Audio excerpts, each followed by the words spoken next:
déjà midi moins le quart, on doit commencer cette deuxième séance de la troisième journée de notre colloque. Vous m'entendez?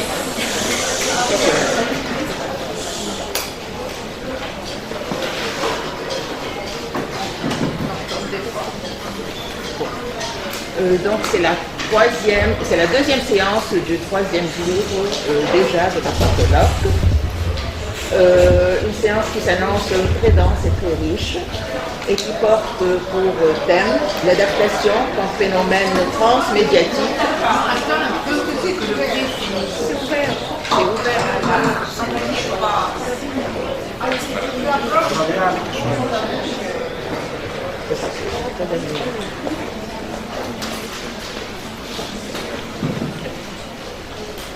Bon. Donc le sujet de cette séance, c'est l'adaptation comme phénomène transmédiatique, roman, scène et écran. Une séance qui s'annonce très riche et très dense par sa thématique même. Une œuvre d'art se caractérise selon Eco par son ouverture.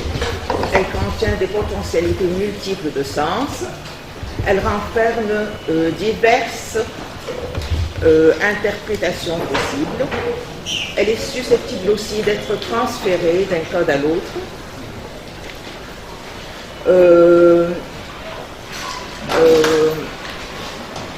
Elle est susceptible de subir toutes sortes d'ajustements, d'accommodations, de transformations. Cette possibilité de variation, de démultiplication,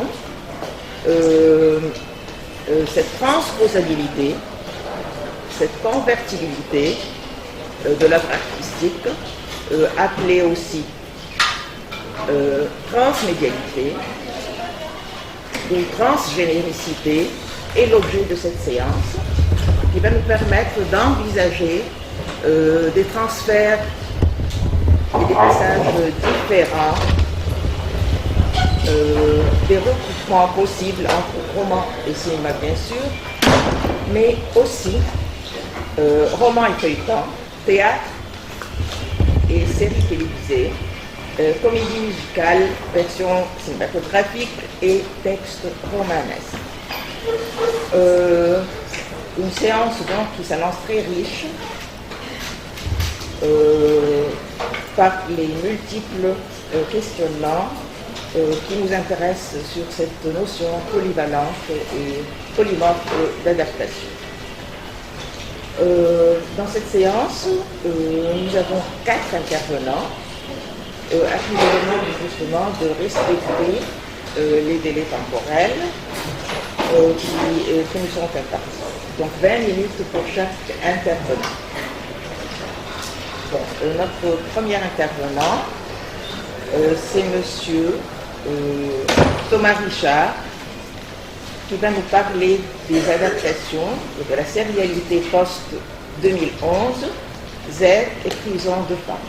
Donc encore une fois, ce feuilleton très intéressant, qui a eu un succès énorme, un très grand succès, et qui occupe une place de choix, une place privilégiée dans le monde du feuilleton télévisé depuis 2011. Il serait question aussi de la prison des femmes, pièce de théâtre à partir de laquelle qui a inspiré un feuilleton aussi, une pièce de théâtre de Fathi El-Hassel, qui a inspiré un feuilleton qui porte le même nom, les deux feuilletons ayant la même réalisatrice, Kamla Abouzekri, et la même scénariste, Mariam Naoum. Monsieur Thomas Richard est docteur en sciences politiques de l'université Clermont-Auvergne. Son travail porte sur les identités et les problématiques culturelles au Moyen-Orient, en particulier dans leur dimension conflictuelle. Sa thèse a été récompensée par le prix Michel de l'Hospital et a été publiée aux éditions LGBJ l'Extenso, en collaboration avec les presses de l'Université Clermont-Auvergne, sous le titre suivant, du musée au cinéma, narration de guerre au Moyen-Orient. Il a publié aussi des articles autour des mémoires de guerre, de la question des représentations culturelles de la frontière ou sur l'identité vue à travers les films. Ses recherches actuelles portent sur le rapport entre le terrorisme et l'image filmée, les identités de genre en révolution et les muséographies au Moyen-Orient. Bon, à vous la parole. Donc, je voudrais signaler que M. Richard va se retirer après la présentation de sa communication parce qu'il doit prendre son vol après quelques heures. Son avion. Donc, il va.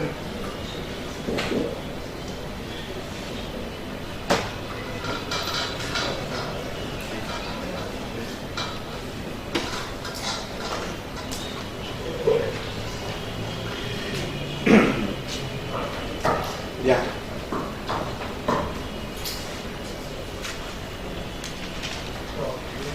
Bonjour. Merci beaucoup, merci de m'accueillir, merci d'avoir été si nombreux à venir. Alors je vais beaucoup m'excuser malgré tout pour commencer. Donc comme notre directrice de panel vient de vous dire, il va falloir probablement que je m'en aille assez rapidement à cause de l'avion. Et d'autre part, j'ai préparé un PowerPoint. Malheureusement, j'ai dû faire ça avec un Wi-Fi un peu dernier. Donc c'est malheureusement essentiellement illustratif plutôt que soutenant la démonstration. Pour vous situer ce travail, grosso modo, en fait, cette présentation est dans la lignée d'un article que j'ai publié l'an dernier, ici même, dans Garo Studies in English, sur la représentation des femmes après la Révolution de 2011. Si vous êtes curieux ou masochiste, l'article est disponible en ligne, en PDF, sans difficulté. Donc, et évidemment, je m'excuse de revenir encore sur Z, donc j'ai l'impression qu'on a déjà tellement parlé, et ça m'a intimidé de parler à mon tour de cette série, surtout après la présentation de Bramar et l'intervention de Myriam Haroun hier. Cela étant, il m'a semblé intéressant d'étudier Z et de lier cette série et son succès avec l'autre série donc qui va être faite par Nelly Karim, Kamla Bouzikli et Myriam Haroun.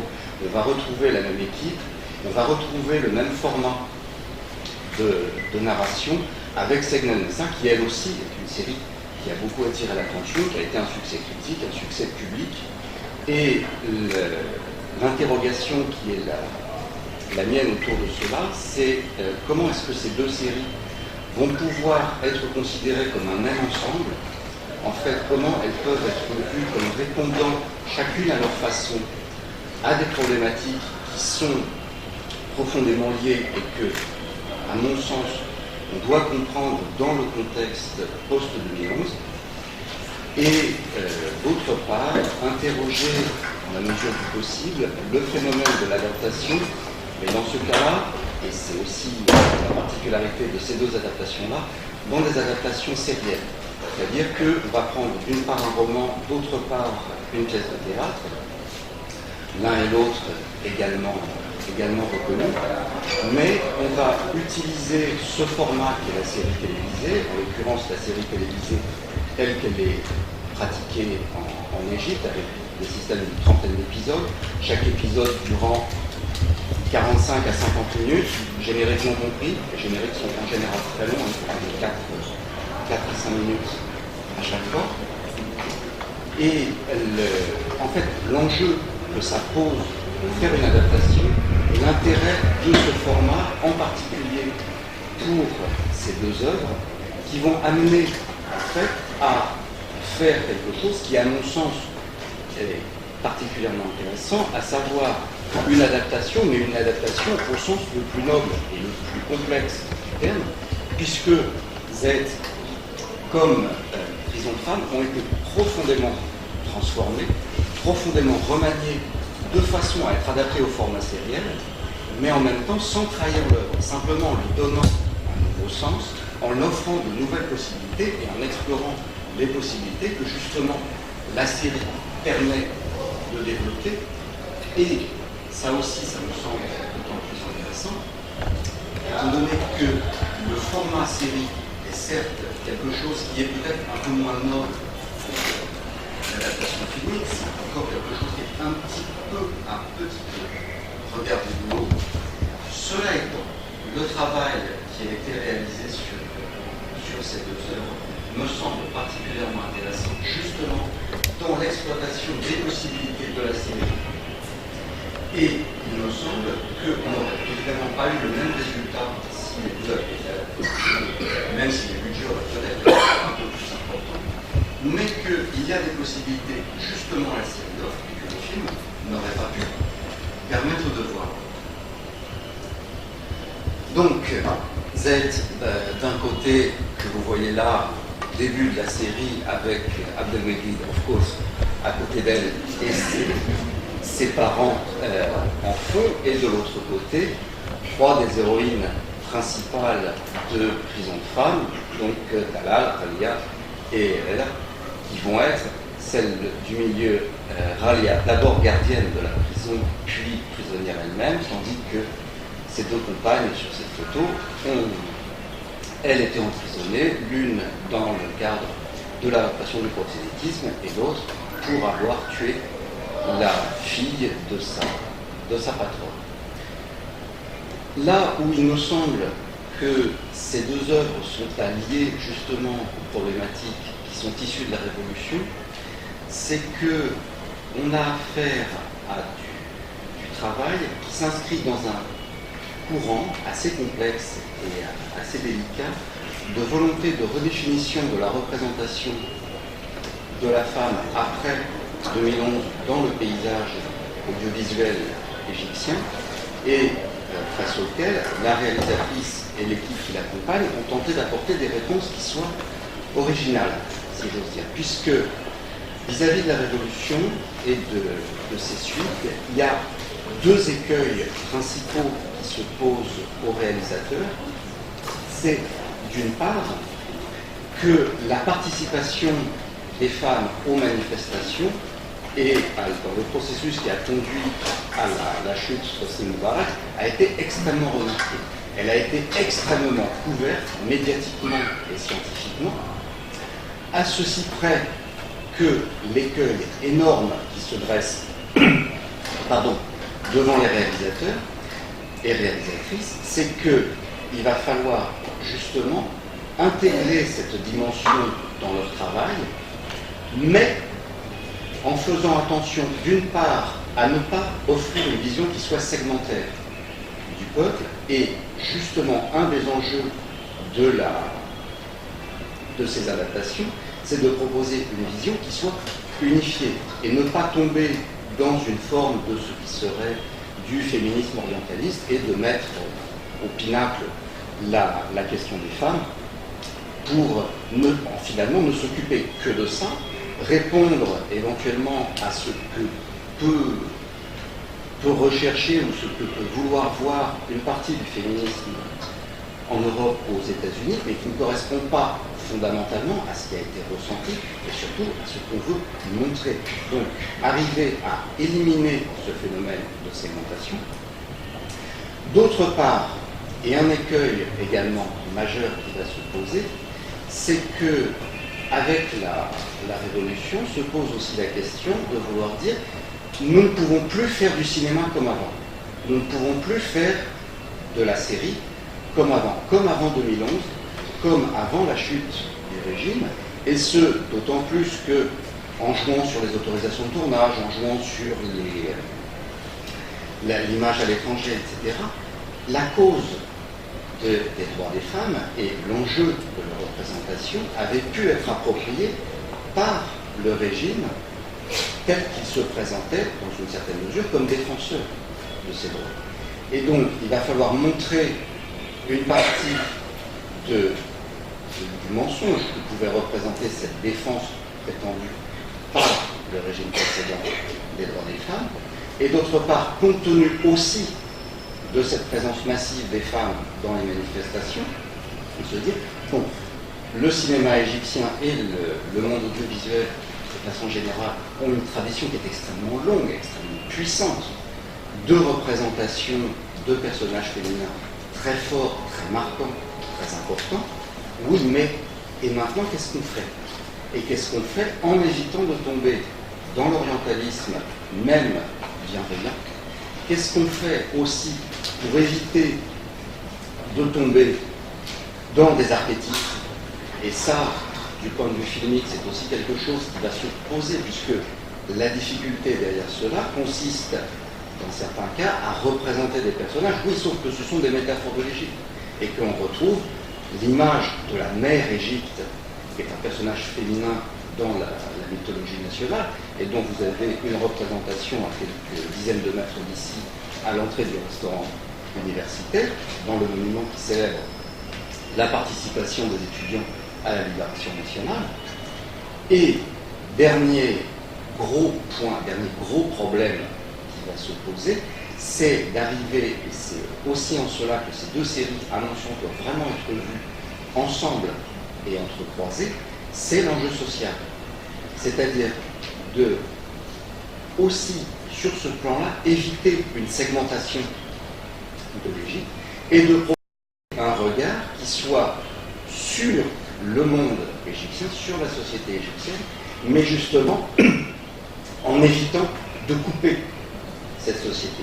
Et un des enjeux aussi qui se sont présentés aux réalisateurs à la suite de la Révolution, c'est de rejoindre en fait, et de rejoindre en particulier les catégories socio-professionnelles les plus populaires, les gens les plus modestes. C'est ce qu'a essayé de travailler Yousri Nasrallah quand il a fait, après la bataille, ou quand il a fait Le ruisseau, le prévert et le visage, sauf que Yousri Nasrallah, quand il fait ces films-là, va être accusé dans le monde de la critique de tomber dans une forme d'auto-exotisme et aussi, à certains égards, de présenter un cinéma qui est en fait extrêmement didactique. Extrêmement didactique, où on va faire la leçon sur la Révolution, où on va faire la leçon sur ce que ça doit être, même s'il y a une volonté très sincère chez lui d'arriver à toucher ces segments les plus populaires de la population, oui, mais on va leur apprendre quelque chose. Et ça, c'est quelque chose qui va poser difficulté et que, à mon sens, l'utilisation du format sériel extrêmement populaire et le travail qui a été effectué par l'équipe sur Z et sur Prison de femmes vont permettre, dans une certaine mesure, rien n'est parfait, mais vont permettre assez profondément d'éviter et de proposer quelque chose qui soit des portraits croisés.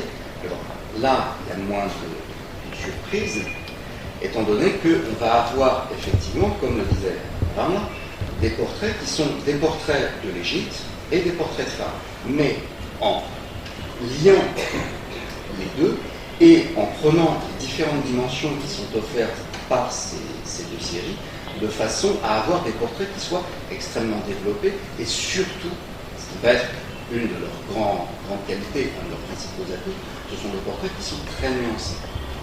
Très nuancés. Avec Z, principalement, on va avoir un portrait temporel de l'Égypte. 1952-2011, on va suivre toute l'histoire de la vie de Z et on la voit ici à différentes étapes de son parcours jusqu'à devenir cette femme déjà âgée, mais qui va s'engager dans les manifestations, dans la dernière scène de la série. Mais on commence à la connaître à sa naissance dès 1952. Avec Prison de femmes, il me semble qu'on a affaire à quelque chose qui va être un portrait beaucoup plus transversal de la société égyptienne, puisque Z, de ce point de vue-là, va suivre un sillon qui est déjà bien établi, littérairement parlant, et aussi du point de vue de la production audiovisuelle, qui va être cette bourgeoisie égyptienne, petite bourgeoisie, moyenne bourgeoisie, de gens qui peuvent atteindre à une certaine prospérité, ce qui sera le cas de Z justement au moment où Abdelmejid va travailler dans le Golfe. Là, on retrouve les problématiques de l'immigration qu'on avait déjà évoquées, mais toujours un peu tangente. Mais on a un cœur qui va être symbolisé par l'immeuble dans lequel elle était à partir de son mariage, et autour duquel on va suivre le monde de Z. Z, employé, femme d'employé, relativement prospère, ça dépend, comme on disait, éduqué, mais pas complètement, ayant un travail qui est tout à fait honorable et qui lui permet de vivre avec celui d'Abdelmejid et avec les travaux qu'elle va faire en plus. Et où là, ce qu'on voit, ce sont aussi les tensions qui vont peser sur ce qui devrait être une relative prospérité attendue. 2 parents qui travaillent, 3 enfants, un appartement dans un quartier qui est tout à fait correct, au moins au début, mais sans être particulièrement luxueux. Oui, sauf que ça ne fonctionne pas aussi bien que ça. Avec Segna Nessa, là, le cœur est formé par la prison elle-même, la prison de Canadair, et où là, on va avoir un portrait qui va permettre, à travers les différents personnages qui sont incarcérés, puisque on a tout dans la prison, on a à la fois des personnages qui vont être le cœur et qui, pour le coup, viennent de milieux souvent très modestes. L'héroïne vient de Canadair, juste à côté. Oui, mais elle vient vraiment des quartiers les plus pauvres de Canadair. Il y a encore plus modeste. Il y a la campagne. Et on va avoir une vue sur la campagne à travers le personnage de Leda. On va avoir aussi dans cette prison des femmes qui sont extrêmement prospères, sauf qu'elles sont trafiquantes de drogue. Donc, évidemment, ils vont se retrouver avec les meurtrières et les voleuses. On va avoir des prostituées au sens plus large, mais ça permet, à travers tous ces personnages, d'avoir un panorama, si j'ose dire, de la société égyptienne, mais cette fois-ci de haut en bas.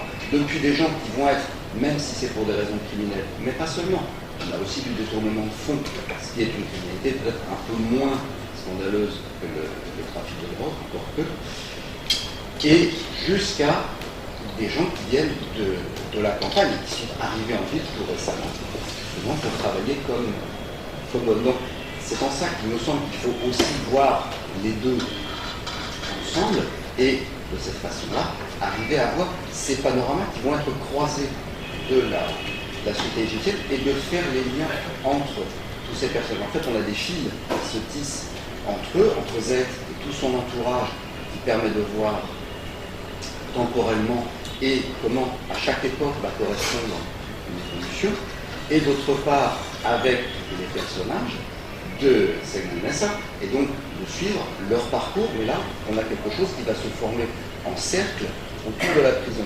La prison va être utilisée comme élément central, et là le format sériel prend tout son sens.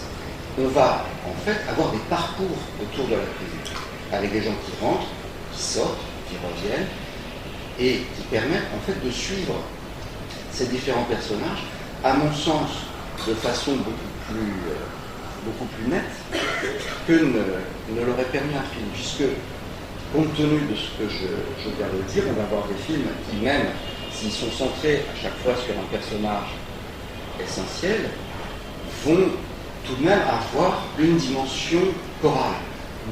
L'aspect sériel et le fait de procéder par épisode va permettre, dans le cas de Z, justement de travailler l'époque.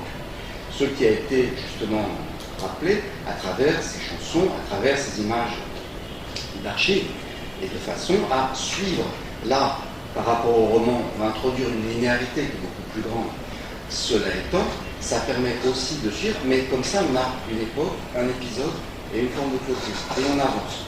Mais on avance sans avoir besoin de faire les ellipses énormes que nécessiterait un film, tandis que avec la prison de femmes, on va suivre, mais on va pouvoir, de cette façon-là, suivre les personnages. Il y a des épisodes qui vont être plus ou moins dédiés à l'une ou l'autre des femmes qui sont emprisonnées ou qui ne sont pas, justement, emprisonnées, ce qui permet d'avoir une installation des personnages et un ancrage qui sont beaucoup plus détaillée, raffinée, que ce qu'on pourra l'avoir dans une adaptation filmique.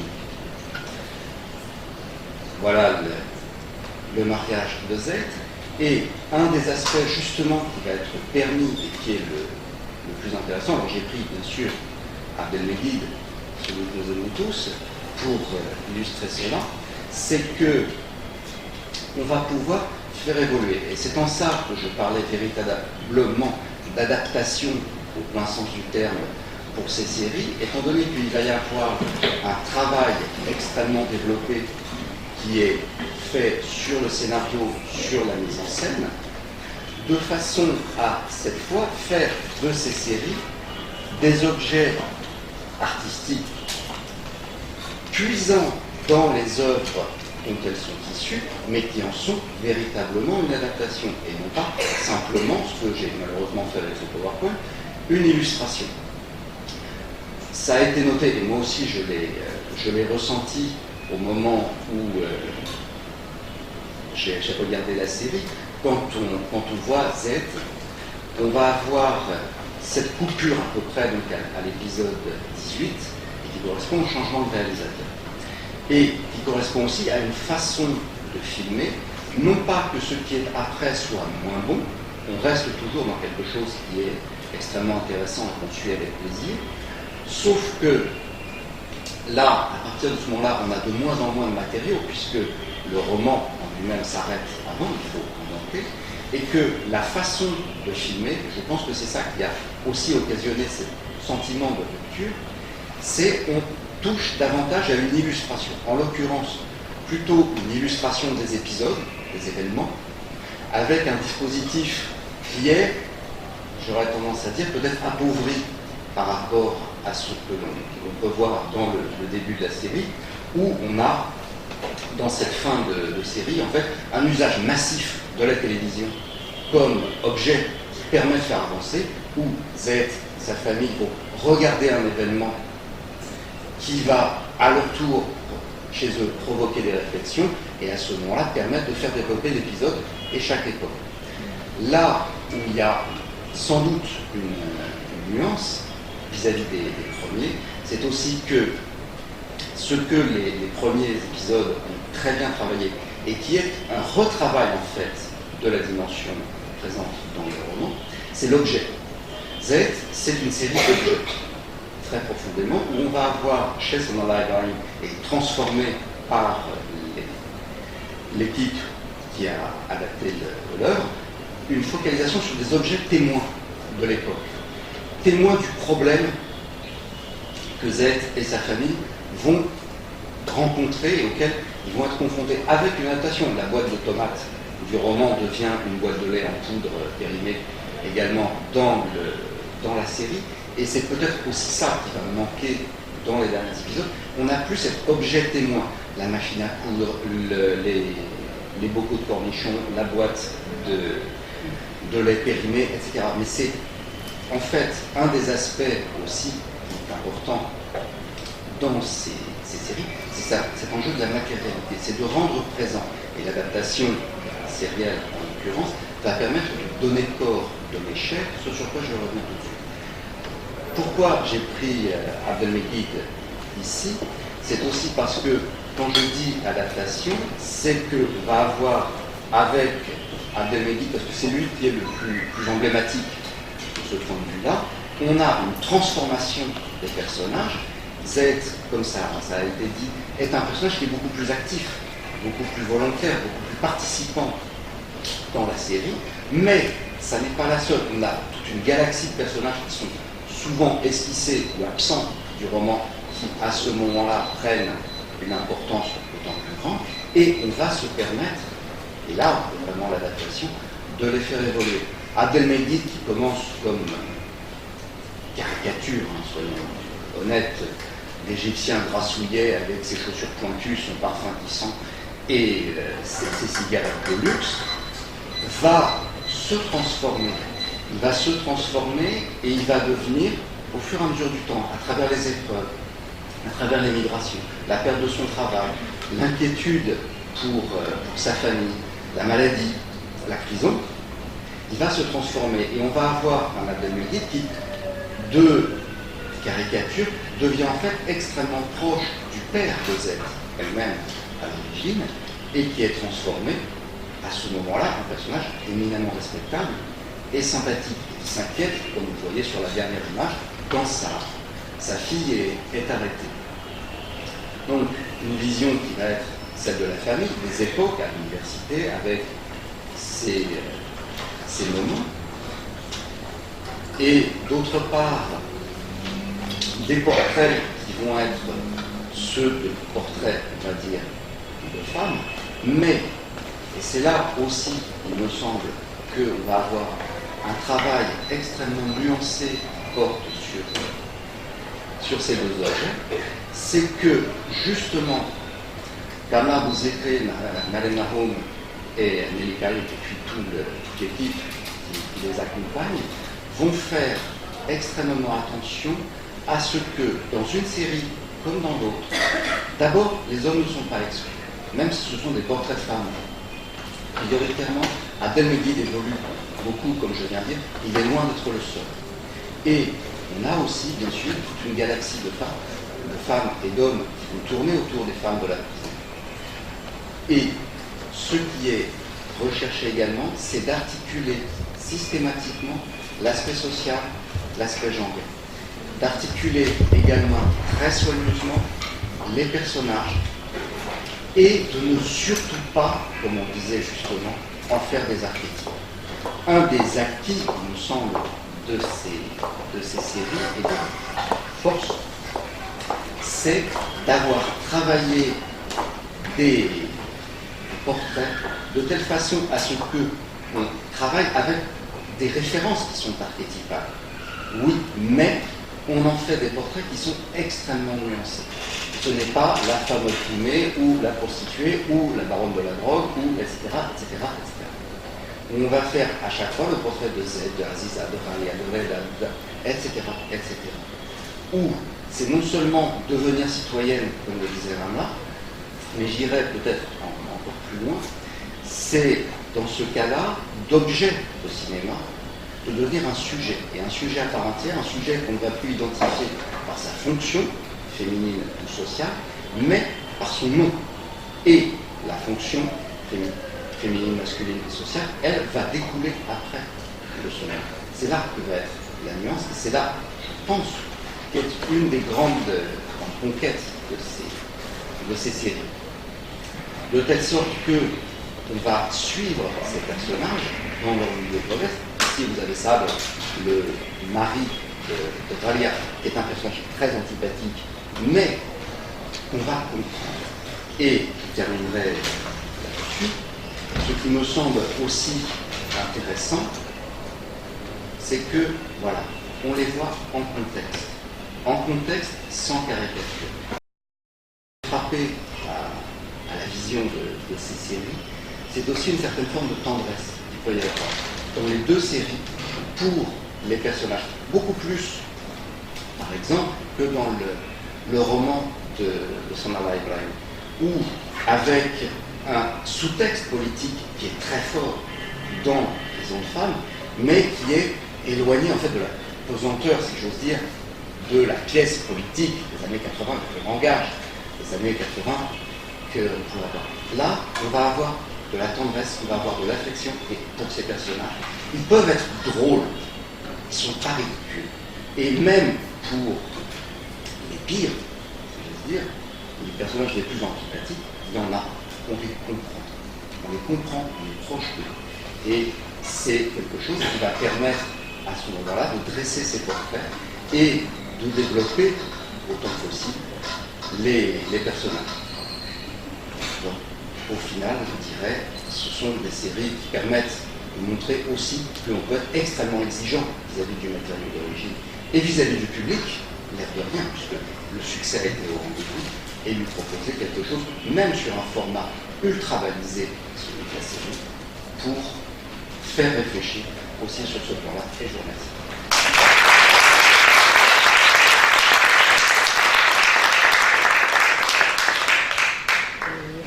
Je remercie infiniment M. Richard de cette intervention fort intéressante et riche.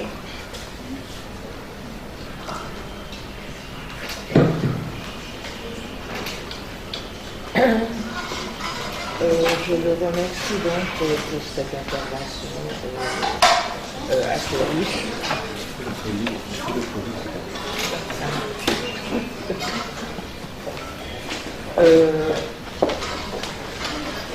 Je le remercie de cette analyse très minutieuse et très rigoureuse des enjeux et de l'impact de la sérialité sur une œuvre initiale, quel qu'en soit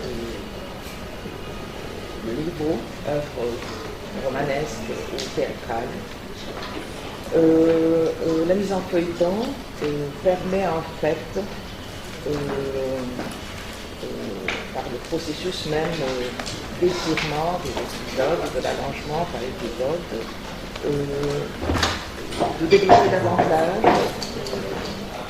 la structure des personnages, de donner corps à certains personnages, d'approfondir certains thèmes, donc d'ajouter une dimension différente à un texte initial. Nous ne sommes pas donc la lecture, enfin, des deux feuilletons ensemble, cette lecture croisée des deux feuilletons, a été très intéressante à mon avis, tout en soulignant et mettant en évidence les différences.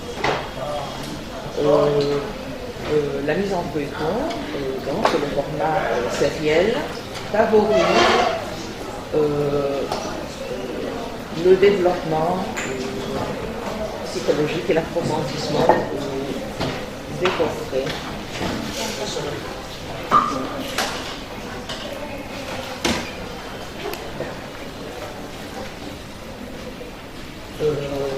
Donc je remercie infiniment, M. Richard qui donne une petite instrument. On aurait bien voulu qu'il assisterait pas. Nous aurions le temps de le faire.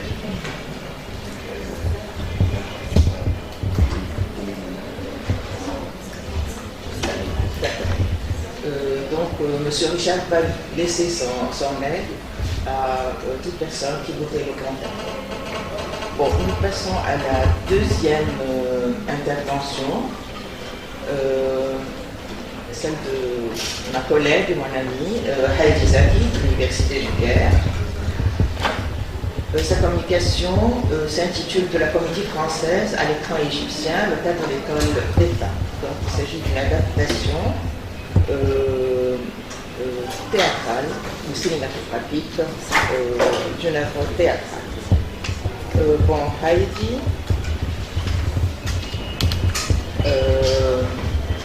est professeur adjoint au département de langue et de littérature française à la faculté des lettres de l'Université du Caire. Elle est spécialiste de théâtre et de littérature comparée. Ses recherches portent sur le théâtre du XVIIe et du XVIIIe siècle. Parmi ses centres d'intérêt, la sémiotique du spectacle vivant, l'interculturalité et l'intermédialité culturelle. Parmi ses recherches et articles publiés, empreintes grecques sur le théâtre français, le théâtre en contexte universitaire, stratégie communicative, l'événement dans le discours dramatique improvisé. À vous la parole.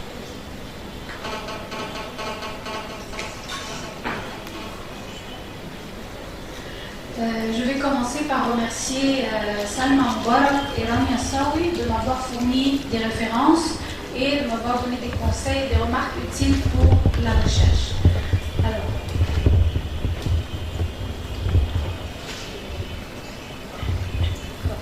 Alors, le titre de ma communication est de la comédie française à l'écran égyptien, le cas de l'école des femmes. La mise en parallèle du discours dramatique avec le produit cinématographique pose plusieurs défis de croisement intermédial et ou transmédial dans la structuration de la réflexion esthétique et socioculturelle des œuvres. Cette intermédialité inscrit les personnages dans un ensemble de signes matériels formant une polyphonie informationnelle de la spatialité cantonnée dans un cadre esthétique dramaturgique. Qu'elle soit entité formelle, procédé de création et ou de réception, selon Linda Hatchen, L'adaptation d'une pièce comique se situe dans la zone de tension théorique entre transposition et réécriture, mais doit tenir compte de la spécificité de l'ajustement dramatique de sa mise à l'écran. Nous présentons une réflexion sur ces questionnements à travers une étude de cas, c'est-à-dire l'adaptation de l'école des femmes de Molière à l'écran égyptien dans le film Histoire interdite, récent Manoir,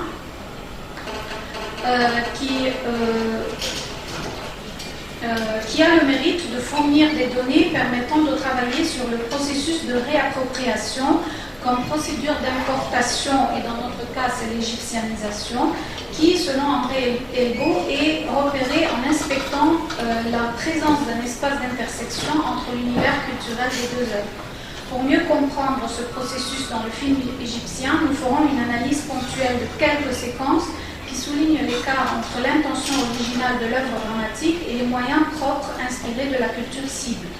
Le film modélise la source française pour en tirer seulement quelques éléments mis au service d'une réflexion sur des stéréotypes courants concernant l'éducation, l'amour, le mariage et la femme dans la société égyptienne de l'époque. Les deux volets du travail permettront de s'interroger sur les distinctions transculturelles à travers lesquelles se dévoile une dynamique complexe engendrée entre l'œuvre et le contexte culturel de sa réception. Alors, je commence.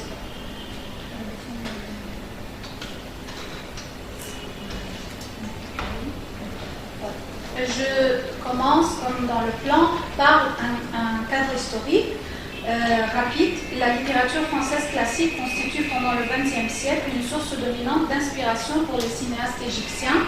Les raisons de ce type d'emprunt sont à la fois culturelles et historiques. Depuis la Narda égyptienne, une culture française s'était mise en place parmi les intellectuels et dans les milieux mondains. Le public multiethnique résidant en Égypte se familiarise avec le théâtre français dès les premières années du XIXe siècle, avec la construction de salles de théâtre et l'arrivée des troupes d'amateurs pour divertir les militaires et les membres de la communauté francophone.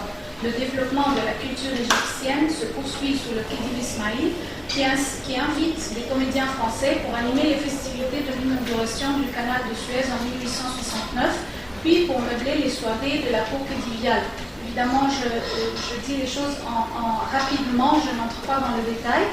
Pendant le XIXe siècle et jusqu'au milieu du XXe, tout un mouvement de traduction et de publication d'œuvres littéraires françaises ont pour effet d'ériger Molière en figure emblématique de la comédie.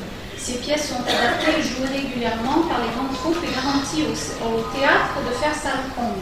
Yacoub Sanno, qui prétendait être le fondateur du théâtre arabe, se fait nommer Molière l'Égyptien. L'adaptation des comédies de Molière à l'écran égyptien dans les années 60 n'a donc rien d'étonnant, puisque les producteurs ont déjà compris qu'il fait partie des recettes réussies. Les emprunts de la littérature occidentale se multiplient jusqu'aux années 1960, vu qu'elle possède une aura d'autorité, de modèle, en plus d'une variété thématique élargissant l'éventail de choix pour les cinéastes. Walid El-Khachir affirme « Jusqu'aux années 60, la critique en Égypte concevait un film de qualité supérieure comme le produit de l'adaptation d'un chef-d'œuvre littéraire. » L'empreinte théâtrale sur les débuts du cinéma égyptien se fait également sentir dans le recours à des vedettes de la scène pour jouer les rôles principaux à l'écran. Ce choix se justifie par une volonté des producteurs de bénéficier de la célébrité des troupes théâtrales comme celle de Fawzi Ghazayeri, qui a joué un film qui s'appelle Madame Lolita en 1917. Même si les premières tentatives n'ont pas récolté le succès escompté, elles suscitent l'intérêt de Youssef Wahbi et de Naguib El-Rihani, qui sont attirés par sa diffusion et son revenu alléchant. Ces deux grands comédiens exploitent leur talent dramaturgique dans les rôles cinématographiques et contribuent ainsi à fonder la réalisation des films sur des principes de scénographie. Je passe au deuxième point, le contexte de production du film. Le film étudié, Histoire interdite, est projeté en mars 1963, produit par Tawfiq Sabahi. Le scénario et la réalisation du film ont été effectués par Tolba Radouane, le dialogue par Abou Saoud El-Igueri. La filmographie de Tolba Radouane montre sa préférence des thèmes socioculturels présentant plusieurs facettes du rapport homme-femme. Les exemples de ces titres, des titres qu'il a réalisés, Ramiyat Imra'a en 1960, Safira Aziza en 1961 et El Masyada en 1963. Dans le film, le trio des héros constitue un ensemble de personnages archétypaux dans une intrigue bien simple que vous pouvez parcourir sur l'écran. Le couple amoureux fait face à un rival puissant contre lequel il faut se battre. Les vedettes Magda, Shukri Sarhan et Mahmoud El-Miliki rangent le film dans la catégorie des grandes productions de l'époque. La distribution établit déjà le schéma actantiel en correspondance avec la pièce de Molière. Magda joue le rôle d'Agnès et occupe la case de l'objet de la quête du jeune Ahmed, le pendant cinématographique d'Horace, avec pour opposant Mahmoud El-Miliki, Arnolphe l'Égyptien. Dans le générique du film,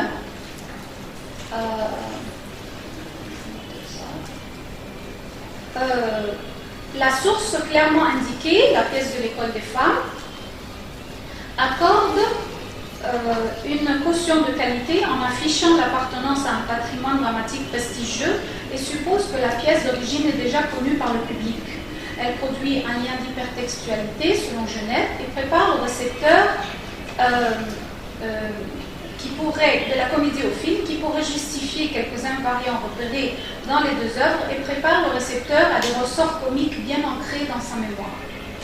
De la pièce au film, les éléments directement liés de la source dramatique, tirés de la source dramatique, possèdent un caractère multiculturel mis au service du mécanisme de suspense, apte à créer une atmosphère allusive comique uniquement déchiffrée par les connaisseurs de la pièce de Molière. Tout d'abord, la double identité du personnage principal, Mahmoud El-Miliki, constitue le pivot de plusieurs situations comiques, dont celle des confidences inappropriées adressées à l'adversaire. Ahmed, à l'instar d'Horace, ne connaît qu'un seul nom de son opposant. L'amitié entre Arnolphe et le père d'Horace, ainsi que la hiérarchie professionnelle entre Galel et Ahmed, fournit une situation de confiance justifiant le recours du jeune amoureux à son aîné, et j'y reviendrai plus loin. Les signes de la scénographie théâtrale dans le film s'appuient, et je cite, sur les scènes d'intérieur, sur le principe du plan fixe et long, cadré frontalement, qui assure la synthèse naturelle de la scène comme surface de jeu délimitée par la caméra, avec la scène comme unité dramatique. Ce principe est repérable dans plusieurs séquences dans lesquelles les parts des personnages sont comptées pour garder leur place dans le cadre. Par exemple, à l'arrivée des personnages chez SMB, on va voir ça. Le dialogue se déroule entre lui et Hannah d'abord en créant une distance, parfois horizontale, d'autres fois en diagonale, instaurant une profondeur de champ pour mettre l'accent sur la répugnance éprouvée par Galel face à la paysanne. On va voir ici, c'est un peu en diagonale. La même technique se répète en exploitant les principes de la perspective monoculaire de la peinture et permet de voir l'évolution du rapport de force entre Hannah et son tuteur et la portée culturelle de chaque action. Vous avez, au début, elle lui sert à manger, donc c'est elle qui est debout mais qui sert à manger. Galel critique sa tenue parce qu'elle a porté une robe au-dessus d'un pantalon, puis domine sa pensée en orientant ses lectures de façon machiavélique. Je n'entre pas dans les détails, malheureusement pour le temps. La mise en scène de l'espace. Le récit fait par Arnolphe dans l'exposition de la comédie molièresque sur l'origine rurale d'Agnès, garant de son ignorance et donc de sa fidélité, est visualisé dans l'inspect du film. Un plan général montre un champ dont la fonction métonymique et descriptive renvoie à la campagne, suivi d'un plan d'ensemble en zoom-in représentant une porte principale d'entrée incompatible avec la simplicité externe de la maison en percuite. L'ouverture des volets laisse voir une seconde porte interne, focalisant l'attention sur une cour et constitue l'unique accès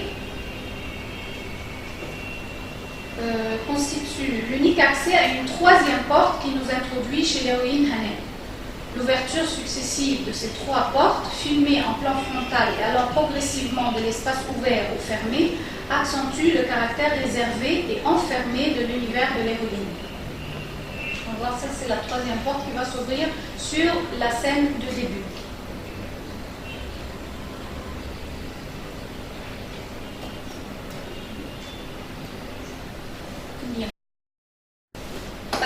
La théâtralité de la porte se répercute ensuite dans la séquence où Galel entre dans la chambre de Hannah.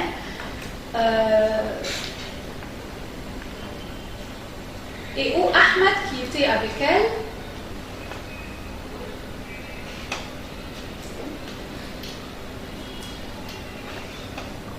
il y a un problème avec le... Malheureusement. Je ne sais pas pourquoi ça ne fonctionne pas. Je peux vous le montrer tout de suite à l'intérieur. Je vais le trouver ici. Voilà.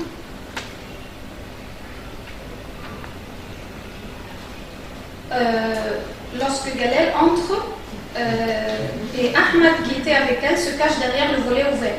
Le décor encadrant les trois personnages les place sur le même plan avec la porte qui crée un découpage vertical du lieu de l'action visualisé de manière théâtrale.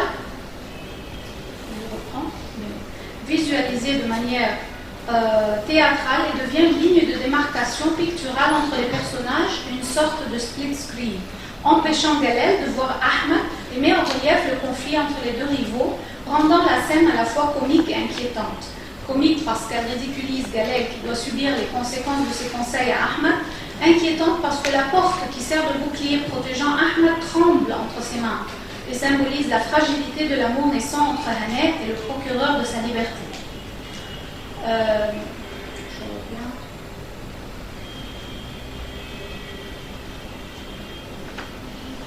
L'épisode du transfert d'Agnès du village vers la ville est raconté dans la pièce pour éviter la variation spatiale et obéir à l'unité de lieu.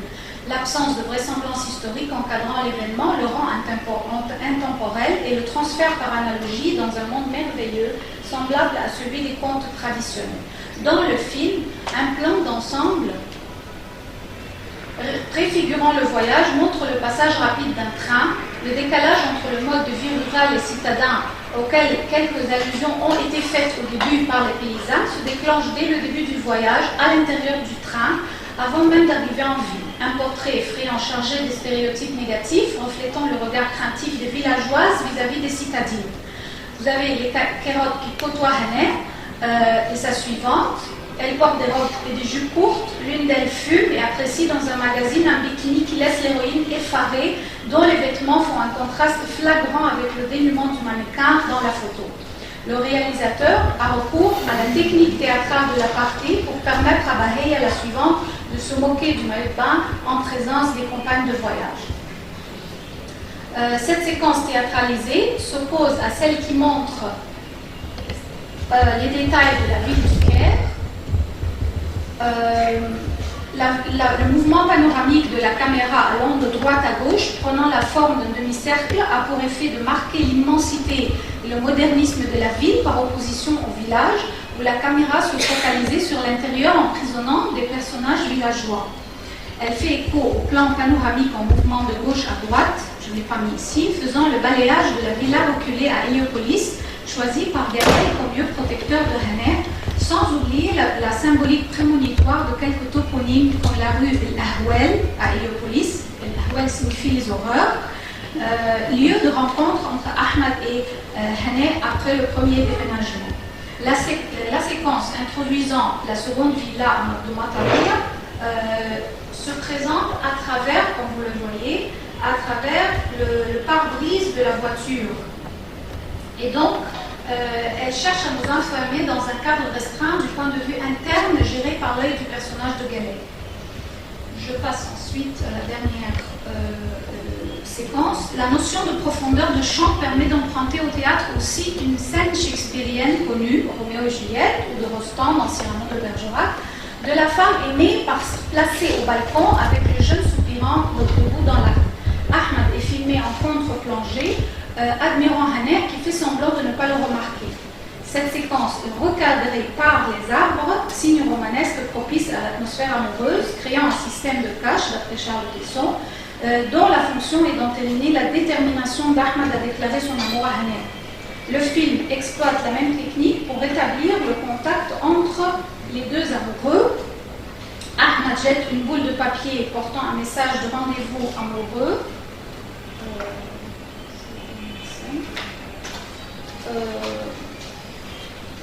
Le parallélisme évident avec la scène racontée de l'acte 2 dans la pièce, dans laquelle Agnès jette à Horace une pierre enveloppée d'une lettre, souligne un élément culturel, celui d'accorder au jeune homme la mission de faire le premier pas dans la relation amoureuse.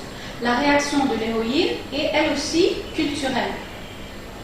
On va le voir, il va jeter la boule de papier, elle va lire le message et elle va essayer de réagir. D'abord, elle montre qu'elle est heureuse de voir qu'il l'aime. Donc, elle est contente. Mais ensuite, sa réaction est purement culturelle. On va voir, elle va passer au balcon.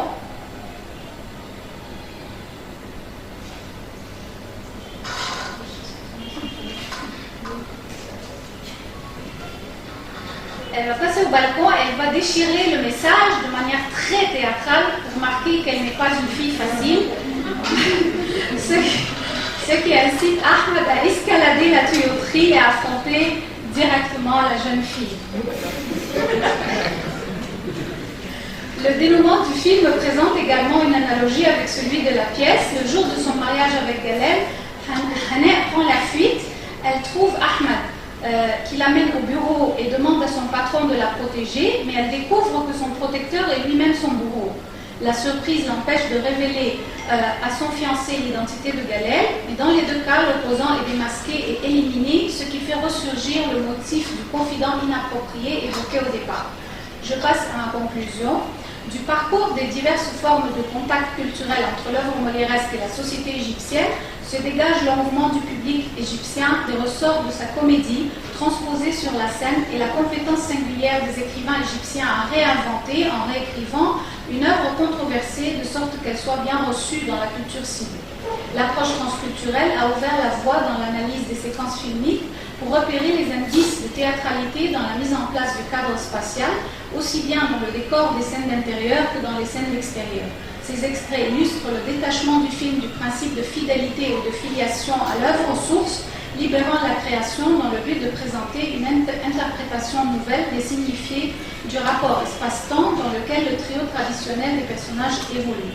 Le langage scénographique dominant dans le film consolide le lien entre les épisodes de l'intrigue pour orienter ainsi la réception du film vers une narrativité psychologisante induite par le conflit d'un personnage de séducteur avec un jeune premier aimé de l'héroïne, ce qui fait pencher le rapport de force en faveur du jeune couple et mène à la fin heureuse traditionnelle attendue des comédies. Je vous remercie.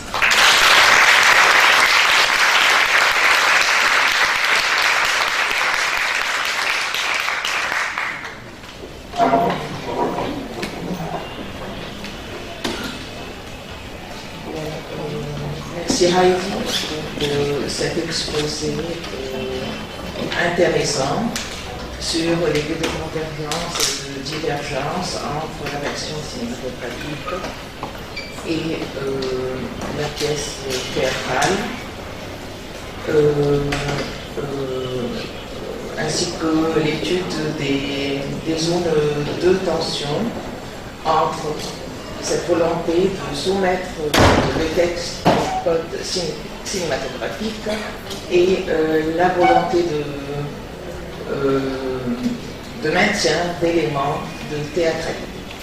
Merci Heidi. Nous passons à la troisième intervention. Intervention d'une jeune collègue de l'université de Taïwan, en Indonésie. Son intervention porte sur My Fair Lady entre égyptianisation théâtrale et adaptation cinématographique.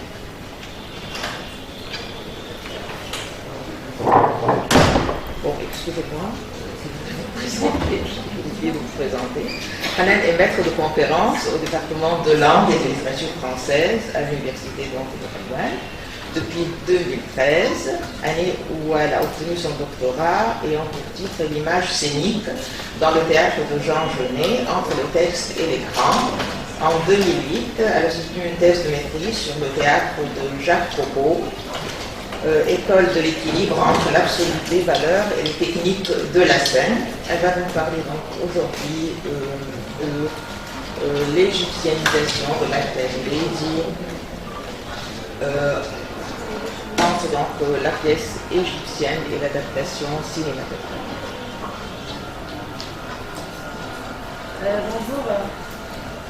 Bonjour. D'abord, j'aimerais bien remercier Dr Salma Moubarak et Dr Walid El-Hacheb de m'avoir invité à participer à ce colloque qui est vraiment basé sur des axes très, très intéressants pour moi. Alors, mais permettez-moi, avant de commencer, de dédier ce travail de recherche à la mémoire de mon père, le grand acteur égyptien Hassan El-Dib. Alors, My Fair Lady, entre l'égyptianisation théâtrale et l'adaptation cinématographique, théâtre et cinéma, cinéma-théâtre, donc deux arts qui partagent énormément de points communs et gardent également de nombreuses différences. Deux arts qui s'influencent, qui se mélangent, qui se rencontrent afin de produire de nouvelles valeurs esthétiques qui défient tout ce qui semble figé et irréversible. Il s'agit donc de focaliser d'une part sur la technique de l'adaptation cinématographique et d'autre part sur la spécificité de la technique théâtrale et sur cette transposition de l'écran à la scène afin de saisir les possibilités d'échange et d'inventivité inédite que peut offrir le dialogue entre ces deux arts. Notre point de départ est basé donc sur deux corpus premiers centraux, lesquels sont le film américain couronné par 8 Oscars, My Fair Lady, réalisé par George Cukor en 1964 et présenté par Audrey Hepburn et Rex Harrison, et sa représentation théâtrale égyptianisée Sayyidati et Kamila, ma belle dame. Mise en scène par Hassan Abdesselem en 1969 et présentée par deux des plus grands comédiens égyptiens, Fouad El-Mohandes et Chouikar. L'adaptation des techniques scéniques au fonctionnement cinématographique est l'une des défis majeurs de George Cukor dans sa mise en scène grandiose de My Fair Lady. Comment donc le théâtral et le cinématographique se structurent et structurent à leur tour le chef-d'œuvre filmique de Cukor. Et comment tirer d'une pièce théâtrale de Bernaccio sans déclaration d'amour, ni scène dansée ou chantée, un musical romantique et chorégraphique à succès. Et comment cette comédie musicale a été reproduite théâtralement à l'égyptien de façon à défier tout ce qui semble une limite. Telles sont les questions auxquelles le présent travail se fait le devoir et le plaisir d'y répondre. My Fair Lady est l'adaptation d'une pièce de George Bernaccio, Pygmalion, qui avait été un grand succès à Broadway. My Fair Lady et Pygmalion partagent un récit de base dans lequel la pauvre fille de Fleur, Eliza, est transformée en une dame aux mains de professeur de phonétique Henry Higgins. Mais elle diffère quant au genre, la caractérisation et la fin. Bien que la pièce de Shaw soit appelée une romance, elle ne décrit pas comme My Fair Lady une histoire d'amour romantique avec une fin heureuse. Selon Shaw, Pygmalion est la transformation d'Eliza d'une jeune fille sans éducation, pauvreté, en une femme élégante et indépendante. Bien que dans les deux œuvres, les deux personnages principaux tombent amoureux, Pygmalion démontre l'insuffisance et l'impermanence de l'amour en concluant avec le départ des amants et en montrant qu'ils sont finalement incompatibles. L'image, plus que les dialogues ou la musique, est l'essence même du cinéma et du film.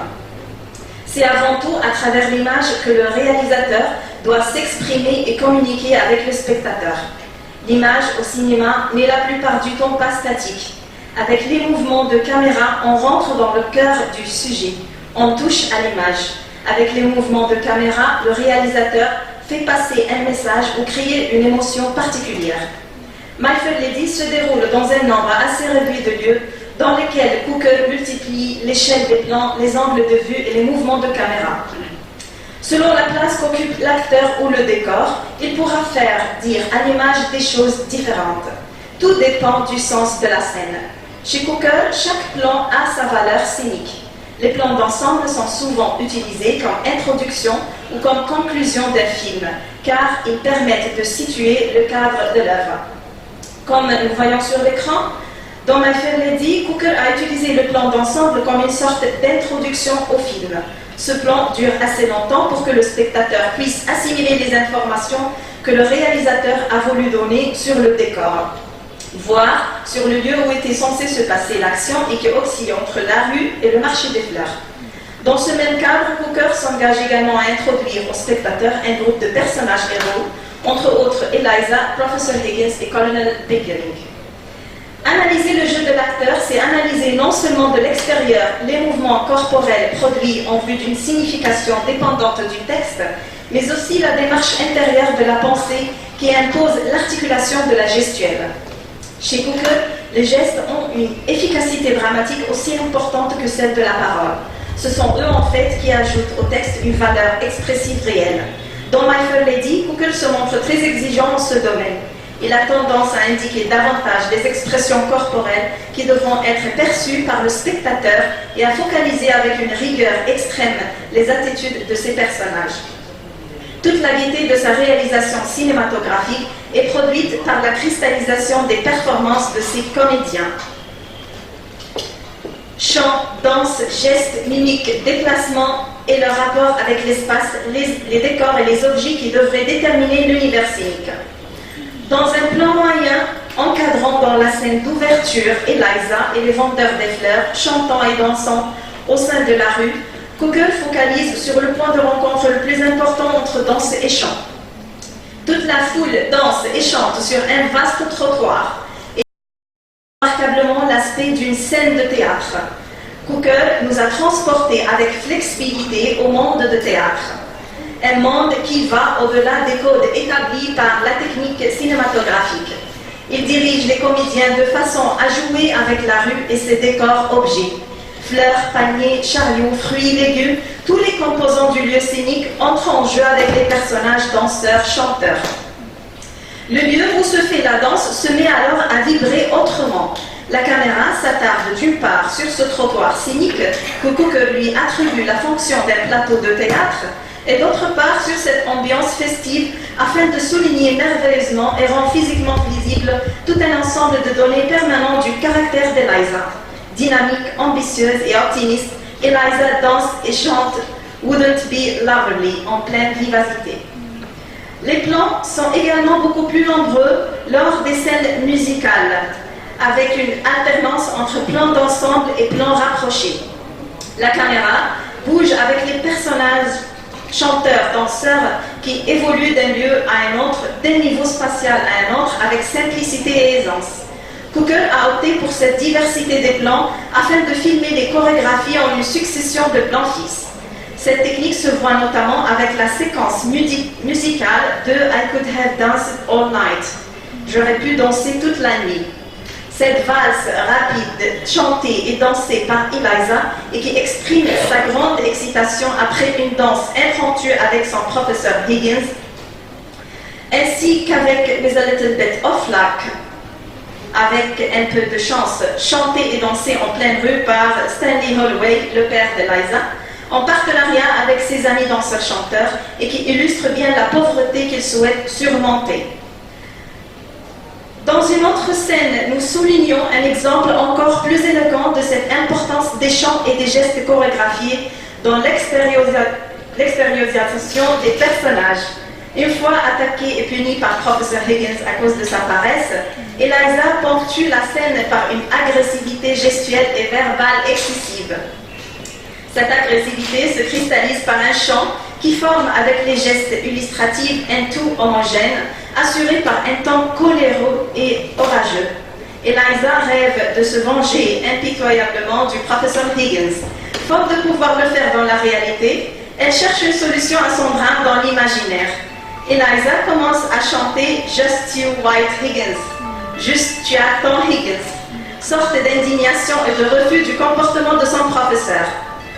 La scène se caractérise par une forte agitation corporelle. Ainsi, nous assistons avec Hupple à une rapide succession de gestes et de déplacements qui nous transportent de l'espace de la salle à l'espace du bureau, à la scène des exercices de phonétique, à l'escalier sans la moindre interruption. Cooker se montre d'une grande perspicacité dans la direction de sa comédienne. Il sait comment diriger Hupple de manière qui exploite toute son énergie afin de donner à la scène le caractère d'un coup monté. Une fois apparaît le flou et la fumée blanche, symbole de la rêverie, la scène cinématographique s'apprête donc à métamorphoser en une scène théâtrale. Cooker accentue cette théâtralité par l'apparition d'un personnage imaginaire, le roi, à qui Eliza se plaint contre son professeur. Eliza et le roi sont cadrés en plan italien. L'objectif visé par Cooker par ce cadrage est de rapprocher encore davantage le spectateur des personnages. Il s'engage à impliquer les spectateurs dans cette action théâtrale fictive qui suspend et fixe à la fois comme pour l'arracher aux dimensions ordinaires de l'espace et du temps. Le roi ordonne aux soldats de tirer le feu sur le professeur. La caméra change sa direction vers l'escalier où l'on voit Higgins accompagné par les soldats cachant ses yeux pour accomplir l'acte de la mort. Eliza se défoule en criant « Fire !» Feu. Et la scène théâtralisée se termine donc par un plan rapproché focalisé sur Higgins tombé par terre. Eliza, après avoir terminé son jeu scénique, s'aperçoit de la présence de professeur Higgins qui poursuit de très près toute cette séance théâtralisée. C'est ainsi que la caméra change son échelle de plan, se dirige là-haut vers l'escalier, là où se positionne Higgins encadré en plan contre-plongée. Cooker a recours à ce plan afin d'exagérer dans la valorisation du professeur. C'est grâce à ce cadrage que Higgins apparaît plus fort, plus grand et plus dominant. Tandis qu'Eliza était encadrée en plan plongé, l'effet produit est un tassement, un écrasement de la perspective qui donne une profonde sensation de domination et d'enfermement. Une grande partie de la théâtralité de My Fair Lady est inhérente à la structure et au style du matériau source, mais elle est également due en grande partie à la vision de Cooker dans sa réalisation du film. Cette vision qui tente de rapprocher le sentiment de regarder une comédie musicale sur scène. Chez Cooker, la technique théâtrale n'a jamais été liée par la technique cinématographique. À l'instar de la scène de Just You White Higgins, la scène basque va encore plus loin dans sa théâtralité. Lors de la présentation de la chanson à Scott Garrett, un groupe des aristocrates s'aligne dans un décor clos et regarde en direction de leur caméra alors qu'ils regardent la course de chevaux. Cooker criait cette scène sur l'écran d'une manière qui transpose une image théâtrale en gros dans le film. Même l'ajout de certains chevaux qui courent devant la foule n'arrive pas à rendre cette image nettement cinématographique. Le miracle se produit et la caméra change son échelle de plan. Elle focalise en plan rapproché sur le visage d'Eliza, qui en fin de compte parvient à prononcer correctement la phrase fatidique « The rain in Spain stays mainly in the plain ». Le plan rapproché est celui des émotions. Il permet de lire le visage et les réactions psychologiques. Cooker cadre de près le visage de Hepburn afin de bien dévoiler les sentiments du personnage au spectateur. Les moindres expressions d'Eliza en prononçant correctement et pour la première fois « The rain in Spain » sont cristallisées et mises en relief via un plan rapproché très particulier. Regard fixe, défi, attention, forte concentration, tout un ensemble déterminé de sentiments et d'expressions faciales sont apparentes et interprétées par le spectateur. Ce premier succès donne lieu à une scène carnavalesque. Eliza occupe énergiquement l'espace par son va-et-vient, son chant et sa danse. Les mouvements rapides et spontanés de son corps fonctionnent ainsi comme preuve d'un profond sentiment de joie qui dépasse bien les mots. Il s'agit d'une merveilleuse ambiance cristallisée par un chant et un tango triomphal cadrant Eliza, Professeur Higgins et Pickering en plan moyen qui permet de révéler admirablement la valeur esthétique chorégraphique de la scène. Le plan rapproché est souvent employé par Cooker pour attirer l'attention du spectateur sur un détail dramatique frappant. Rentrant chez lui, morne et solitaire, après le départ d'Eliza, le professeur se rend compte qu'il avait fini par s'habituer à elle. Déprimé, il s'assoit sur sa chaise en réécoutant un cylindre sur lequel il avait enregistré la voix de son élève. Cooker cadre Rex Harrison en ce moment crucial en plan rapproché. Ce cadre qui donne à lire les moindres expressions faciales de Harrison dans la scène finale permet de retranscrire la grande tristesse ressentie par Higgins après le départ d'Eliza. Le mouvement de la caméra, le choix du cadre, la diversité du plan, tels sont les éléments de base auxquels Cooker avait recours sur le plan cinématographique afin de pénétrer au cœur de chaque situation et d'en saisir l'intimité des émotions. Sur le plan théâtral, la présence physique de l'acteur demeure irremplaçable. Le chef-d'œuvre de My Fair Lady a été égyptianisé et présenté sur la scène du théâtre égyptien sous le nom de Sayyidati Gamila.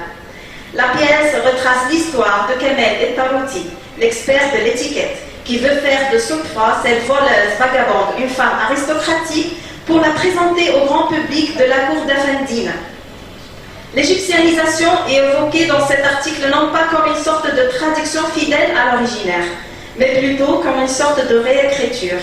Or, de transformation d'un texte étranger en un texte de caractère local, dans ses événements, ses personnages, son atmosphère, son espace dramatique et sa langue, afin d'être adéquat à la culture et au goût égyptien.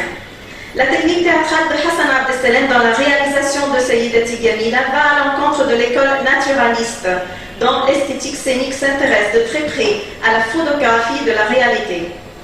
La mise en scène archéologique, qui était à cette époque portée à son point de perfection, a été substituée par un très fort engouement pour la suggestion symbolique. Hassan Abdesselem réduit le rôle de décor au maximum en faisant appel aux peintres plutôt qu'aux décorateurs professionnels. Le décor de Sayyidati Gamila se limite à quelques panneaux verticaux en bois peint, les uns figurant un quartier populaire en Égypte, là où habite Soutfa et son père, les autres figurant la maison bourgeoise de Kamel, la course des chevaux et le palais d'Afendina. Ces panneaux sont complétés selon les besoins de scène par quelques objets scéniques. L'intervention musicale et son impact émotionnel sur l'atmosphère dramatique de Sayyidati Gamila, ainsi que la manière dont elle est utilisée par la mise en scène, gardent une importance primordiale dans la caractérisation de l'égyptianisation de la pièce. La musique dans Sayyidati Gamila rompt elle aussi totalement, à l'instar de la scénographie, avec toute référence au style et au rythme originaire américain. Les chansons dans Sayyidati Gamila se présentent comme une sorte d'opérette légère, des insertions des petits textes chantés, jouissant d'un rythme musical correspondant au goût du populaire égyptien. Les chansons dramatiques dans la pièce égyptianisée se ressemblent plus ou moins thématiquement à celles présentées dans My Fair Lady. Cependant, elles reflètent un environnement complètement différent de l'environnement occidental qui jouit de ces rythmes rapides et fluides. En contraste absolu avec My Fair Lady, complètement habité par la musique, Sayyidati Gamila se révèle peu musicale. Les scènes musicales sont plus récitées que chantées. Ce ne sont pas de vrais numéros musicaux, ce sont juste quelques monologues ou bien quelques textes récités par les comédiens à l'intérieur du dialogue, que ce soit pour commenter l'action ou pour extérioriser l'intériorité des personnages. Citons comme exemple le sketch de Yalel Ama, chanté par un groupe des aristocrates qui s'alignent et regardent le public alors qu'ils regardent la course de chevaux. Suggéré par les sons des cris et les pattes des chevaux qui courent. La scène commence avec une pléiade de figurants immobiles, silencieux, portant des costumes fabuleux. Ces acteurs ressemblent à des mannequins dans une vitrine de boutique. Au fur et à mesure que la musique approche, les acteurs commencent à chanter et à bouger de façon très contrôlée jusqu'à ce qu'ils se retrouvent face à la course, le public. Il s'agit d'un tableau chorégraphique inspiré de My Fair Lady et recréé fidèlement sur la scène égyptienne. Meskin Kamel Bey, Ta'ben Kamel Bey, pauvre Monsieur Kamel, fatigué Monsieur Kamel, est un texte chanté par les servants de chœur qui surveillent de très près la fatigue et l'effort considérable déployés par Kamel lors de l'entraînement de Soutfa. Ces phrases commentatives font écho à celles de Poor Professor Higgins, récitées dans My Fair Lady par les servants du professeur Higgins et qui commentent elle aussi la situation dans laquelle se trouve le professeur lors de l'entraînement d'Eliza. Pourquoi je me marie, comme ça je suis libre, récité également par Fouad El Mohandes, via lequel il idéalise sa vie de célibataire sans femme. Ce monologue est l'équivalent de I am an ordinary man. Je suis un homme ordinaire, chanté par Rex Harrison dans My Fair Lady et qui traite lui aussi le même thème, lequel est la misogynie incontestable. Autre que ces chansons misogyniques, il y a celle qui est récitée par Soutfa en réaction contre l'indignation de Kamel. Soutfa récite Menreirak, sans toi, dont les paroles insistent bien sur sa capacité de continuer sa vie loin de Kamel, que rien ne change en s'éloignant de lui, qu'elle est une femme forte et qu'elle peut très bien se débrouiller sans lui. Cette chanson récitative est l'équivalent de Without You. Sans toi, chanté par Eliza dans My Fair Lady, et dont le message porte également sur sa capacité de continuer sa vie loin de Professeur Higgins. À part Kamel et Sotfa, l'ambiance musicale nous amène également à une scène chantée et dansée par Bardeshi, le père de Sotfa, en partenariat avec ses amis. Bardeshi chante Edini Shwayet Haz, donne-moi un peu de chance, chanson qui démontre et insiste bien sur ses aspirations et sur les mauvaises conditions de vie qu'il souhaite surmonter. Cette chanson est inspirée elle aussi de With a Little Bit of Luck, avec un peu de chance, chantée et dansée dans My Fair Lady par Stanley Holloway, en partenariat avec ses amis et qui illustre bien la pauvreté absolue qu'il souhaite dépasser. L'effet comique dans le jeu égyptien diffère complètement du sens de l'effet comique américain. L'effet comique dans My Fair Lady réside dans l'accent cockney d'Eliza et dans son étrange prononciation perceptible dans l'articulation des mots, tandis que l'effet comique dans Sayyidati Jamila réside dans le maniérisme verbal et gestuel exagéré de Sotfa et de son cercle. Cela se voit surtout lors de la première rencontre entre Kamel et Taouti et les habitants du bidonville. Le comique dans cette scène est né de ce contraste absolu entre le maniérisme gestuel et verbal aristocratique de Kamel et le maniérisme vulgaire de cette classe défavorisée. Le crescendo de la comédie se voit également dans les scènes qui réunissent Fouad El Mohandes et Chouikar. Dans l'une des scènes les plus mémorables de la pièce, Kamel tente d'apprendre à Sotfa à dire à Afendina lorsqu'elle le voit dans la première fois au bal: « Tu es le grand cœur, tu es une bénédiction et dotation. Ta sagesse vente sur nous tous et tu es le miroir de notre civilisation. » Ces phrases d'accueil sont en arabe standard moderne, écrit et parlé lors des occasions formelles. Autre que l'arabe standard moderne, il existe le dialecte parlé, arabe dialectal égyptien. Sotfa ignore la différence entre l'arabe standard et l'arabe dialectal égyptien. C'est pourquoi elle prononce le son Q par le son K, de sorte que le mot cœur, qalb, est remplacé par chien, kalb. L'effet comique est basé également sur le fait que Sotfa ne connaît pas les mots bénédiction, ni'matun, dotation, ihsan, et miroir, mir'at. Dit-elle à la place na'gatun, chèvre, husanun, cheval, et mirat, le mot égyptien familier pour femme, au lieu de mir'at. Après quelques leçons d'étiquette, Kamel décide de montrer son élève Sotfa en public en la conduisant aux courses des chevaux, mais l'on découvre que l'expérience tourne à la catastrophe à cause du maniérisme verbal et gestuel vulgaire qu'elle laisse échapper au milieu de tous les assistants. Sotfa déchausse son talent, elle va même plus loin en s'engageant à danser à l'égyptienne tout en serrant une écharpe au milieu. Suite à cette danse qui laisse vibrer toute la scène, Sotfa lance dans un excès d'enthousiasme un retentissant Kour Geber à l'adresse du cheval sur lequel elle a misé. Kamel ne se laisse pas décourager. Ils se rend finalement au bal d'Afendi. Sotfa impressionne tout le monde par sa distinction et sa grâce. Kamel congratule égoïstement la réussite de Sotfa par une somme d'argent. En cette heure cruciale, teintée de mélancolie et de tension, Sotfa décide de quitter son professeur. Kamel pleure en privé après que Sotfa l'ait laissé tout seul. Il rejoue l'enregistrement de la voix de Sotfa alors qu'elle s'entraîne à dire le salut à Afendina. Kamel fait face au public. Derrière lui, la gouvernante de la maison apparaît conduisant Sotfa doucement dans la pièce. Kamel ignore que quelqu'un est entré dans la salle. Il est complètement absorbé par le son de Sotfa. Cette dernière s'approche silencieusement de Kamel.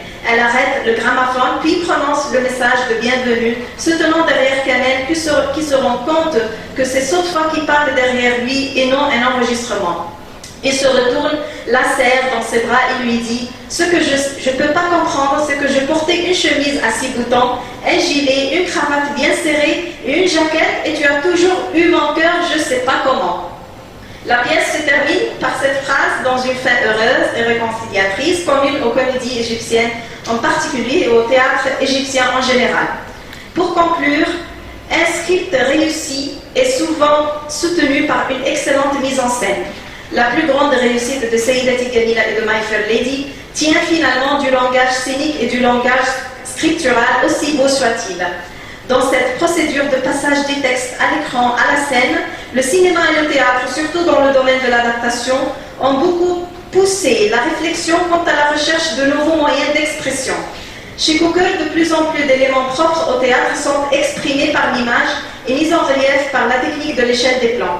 Cette même théâtralité, on la retrouve également chez Hassan Abdessalem, qui, par sa mise en scène égyptianisée de Sayyidati Gamila, a pu développer son propre langage scénique pour exprimer le texte différemment.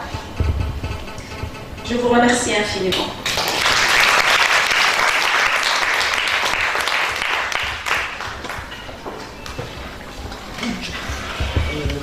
Je remercie Hélène pour cette communication intéressante qui a suivi l'évolution un peu chronologique, générique de l'opérette initiale, tout en montrant le mélange des genres qui s'opère, comment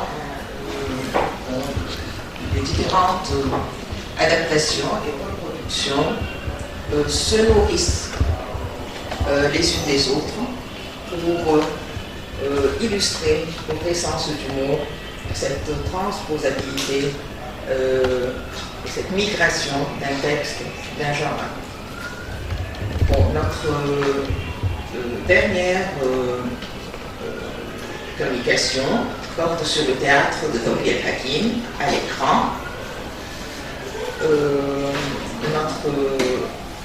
Cette communication sera présentée par notre jeune collègue Yasmine Haggek de l'Université d'Alexandrie. Yasmine est maître de conférence.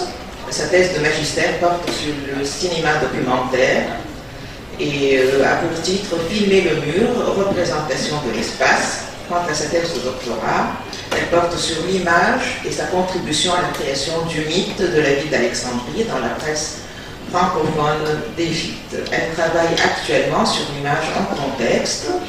Elle a également créé le Vox Lab des étudiants, laboratoire chargé d'encadrer leur production audiovisuelle. Merci beaucoup.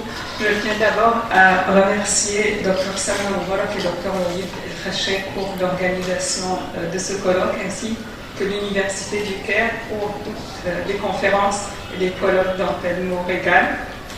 Je vous remercie aussi, Dr Salma, pour m'avoir initié à l'analyse cinématographique au début de mes études supérieures. Et je commencerai ma présentation par vous faire plonger dans le théâtre de Tawfiq Hakim. Dans ses mémoires, Tawfiq Hakim raconte son intérêt dès l'enfance à la littérature et au théâtre. Par exemple, dans les classes, à l'école, dans la classe avec ses camarades, il s'amusait à interpréter des vers de poésie arabe, des phrases tirées de Shakespeare ou de l'histoire d'Abou Zayd el-Hilali. Pourtant, sa vraie connaissance du monde du théâtre se développe après cela quand il voyage en France pour étudier. Et là-bas, il dit avoir découvert le théâtre par le théâtre et non par le discours sur le théâtre, c'est-à-dire au lieu de lire des ouvrages critiques, il a appris le théâtre en lisant des pièces de théâtre réussies, d'où il a appris l'entrée en scène des personnages, leur création et leur évolution.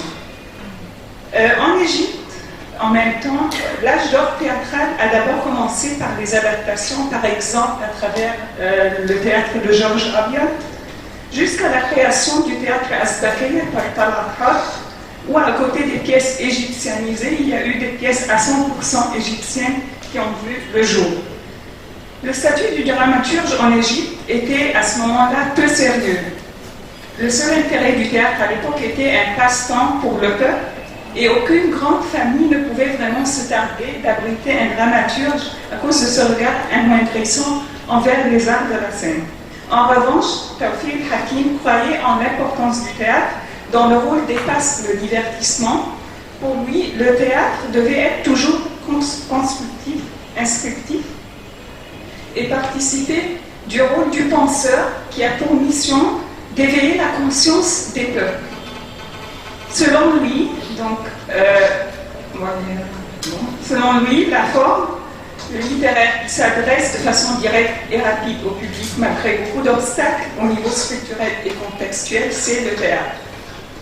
De retour en Égypte, il écrit sa première pièce théâtrale, Ahl el-Kahf, La caverne des songes, traduite en français en 1940 par Gaston Biette du Collège de France. Et cette pièce a été reçue, malgré le statut de dramaturge en Égypte à l'époque, elle a été reçue avec succès. Pourquoi? Parce que Tawfiq el-Hakim il a été assez sage pour commencer à écrire en faisant référence à une histoire tirée du Coran. Et la pièce a été saluée par le chef de l'Azhar. Ensuite, après ça, sa production théâtrale a proliféré. Son théâtre a été un théâtre de prévision, comme dans sa pièce Voyage au futur, un théâtre mental, c'est-à-dire où l'accent est mis sur l'intellectuel, les représentations et l'analyse des idées et des symboles, comme dans La caverne des songes, un théâtre du mythe, c'est-à-dire qui adapte les mythes grecs comme Pygmalion, un théâtre de l'absurde, comme Le destin d'un cafard, le théâtre roman, comme son ouvrage La banque des angoisses, où il dépeint le schisme social, par exemple, où on trouve dans une même famille une personne radicale et une autre de débauche, qui mène une vie de débauche, par exemple. Cela l'amène au théâtre de la société, parce que, en tout et pour tout, le théâtre de Tawfiq el-Hakim a pour rôle, il se donne pour mission de traiter les mots et le vécu de la société. Au cinéma, à partir des années 50, les œuvres de Tawfiq el-Hakim sont des plus adaptées à côté de ceux de Youssef el-Sebaï et d'Hussein Abdel-Quddous, si l'on se réfère à 100 ans de cinéma publié par lui-même. Je ne vais pas lire toute la liste, je vais juste m'arrêter à certains films. Par exemple, Coup de foudre, son premier film adapté d'une pièce théâtrale, et interprété par Mohamed Abdelouheb et Raya Ibrahim. Les fameux journalistes substituts de campagne dont Suzanne Luca a parlé hier, Oiseau d'Orient aussi, et le film international de la star Anthony Quinn et de Moustapha Al-Aqreb, qui dit s'être basé sur l'histoire et la biographie du prophète de Tawfiq el-Hakim. En 1963, Les Mains douces a été adapté au grand écran par le réalisateur Mahmoud Zulfikar et le scénariste Youssef Gour. La pièce des Mains douces a été rédigée entre 1952, date bien sûr de la révolution égyptienne contre la royauté, et avant 1967, date de la défaite de l'armée égyptienne et de l'effondrement d'un rêve. À l'époque, l'adaptation de la littérature arabe et la production de films égyptiens avaient pris le dessus après de nombreuses adaptations d'ouvrages occidentaux. Pourquoi? Parce qu'en 1957, l'organisme de soutien du cinéma a été créé pour encourager la projection des films arabes en Égypte et à l'étranger et a été reconnu comme la première organisation publique pour le cinéma en Égypte et dans le monde arabe. Et en parallèle, il y a eu plusieurs concours officiels qui ont été lancés et qui avaient pour condition que le film soit à production égyptienne d'au moins à 50%. Toute cette ambiance, bien sûr, favorise la création de films à caractère national. Les Mains douces, le film, il figure parmi les premiers films produits par le secteur public qui s'était retrouvé après 1952 en possession de nombreuses sociétés de cinéma nationalisées. Ce secteur va véhiculer une nouvelle conscience idéologico-culturelle de la classe moyenne qui devient la classe dominante et remplace la société des princes et des grands propriétaires terriens. Les nouvelles valeurs culturelles véhiculées sont par exemple le culte du travail, la mise en avant des paysans et des ouvriers. N'empêche bien sûr que cette représentation théâtrale soit une manifestation du but politique de la nouvelle classe dirigeante. Face à ce cinéma, il y avait un autre cinéma parasite de la classe parasite qui a été fait par et pour plaire à la société des nouveaux riches qui sont retrouvés enrichis entre la fin de la Deuxième Guerre mondiale et avant 1952 grâce à la bourse de coton. Et ce cinéma représentait toujours le peuple, mais à travers le sensationnel et les histoires mal construites. Cette lutte de classe favorise la naissance du cinéma qui bouleverse les représentations sociales d'avant 1952. Une petite anecdote, par exemple, le film de Salah Abou-Seif, le dernier film réalisé avant 1952, mettait en scène et faisait d'un ouvrier un héros qui rêvait d'améliorer sa condition sociale et d'habiter au quartier Zamen.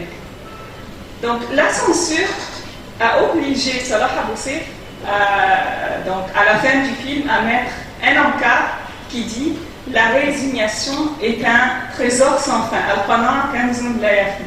Et sur l'affiche du film, la phrase « Contente-toi de ce que Dieu t'a donné, tu seras parmi les riches ». Donc cette obligation de la censure, elle est bien sûr symbolique et elle ignore ce qui va être après ça, après 1952, elle ignore qu'un ouvrier, dans les mains douces, va vivre dans un palais et va même financer un prince déchu dont le nom et les décorations ne valent plus rien. Telle est l'histoire en fait des mains douces, pièce et film. Donc un prince dont l'argent a été confisqué accueille chez lui dans son palais un docteur ès-lettres au chômage qui l'accompagne dans une tentative de réconciliation et d'acceptation de son nouveau statut social. Donc, ayant maintenant connaissance du contexte socio-historique de la production du film, nous nous pencherons sur les enjeux de l'adaptation de la pièce théâtrale dans le but de découvrir comment les exigences de la réception et les contraintes de la transmédialité gèrent-elles les modulations de la pièce à l'écran, et ceci en passant du dialogue au scénario, des actes aux séquences, de l'acteur au personnage filmique, de la scène au cadre, bref, du théâtre à l'écran. Et par exclusion, je vais juste me contenter d'un exemple par point. Donc, dans les mêmes douces, en fait, les ressemblances résident seulement dans les personnages principaux, les deux lieux d'action qui sont le palais du prince et la corniche du Nil où il rencontre Dr Hamouda, et quelques moments clés de la pièce, c'est-à-dire la rencontre du docteur, l'arrivée des nouveaux riches qui sont venus partager les chambres du palais avec le prince en échange des repas, et l'arrivée de Karima, la belle-sœur de la fille du prince. À part cela, ce sont les différences qui se font noter, et donc nous nous pencherons plus sur les différences. Bien que Tawfiq Hakim soit un écrivain qui privilégie, il a dit qu'il privilégiait la simplicité de la langue arabe, surtout dans le théâtre, parce que le théâtre s'adresse au public, il faut que la langue soit simple. Pourtant, le scénariste, en adaptant la pièce, il a trouvé important d'adapter la langue aussi pour qu'elle soit plus proche du dialecte égyptien et d'épargner aux spectateurs tous les détails de la langue arabe et les références à Sibawayh, à Al-Fera, les verbes difficiles, et il n'a retenu que Hatta. Donc notre docteur avait un doctorat dans cette préposition seulement. C'est pour l'effet bien sûr du comique et en même temps pour signifier sa compétence et sa passion pour l'arabe qu'il a choisi cela. Toujours pour accentuer le comique, le scénariste a ajouté des tics de langage, par exemple au prince, qui n'était pas dans la pièce, par exemple, faisant allusion à la vision du prince représentant une classe sociale qui voit dans la révolution du peuple contre lui une trahison. Et bien sûr, ceci n'est pas comique, sauf si le public visé est convaincu de l'illogique de la pensée du prince.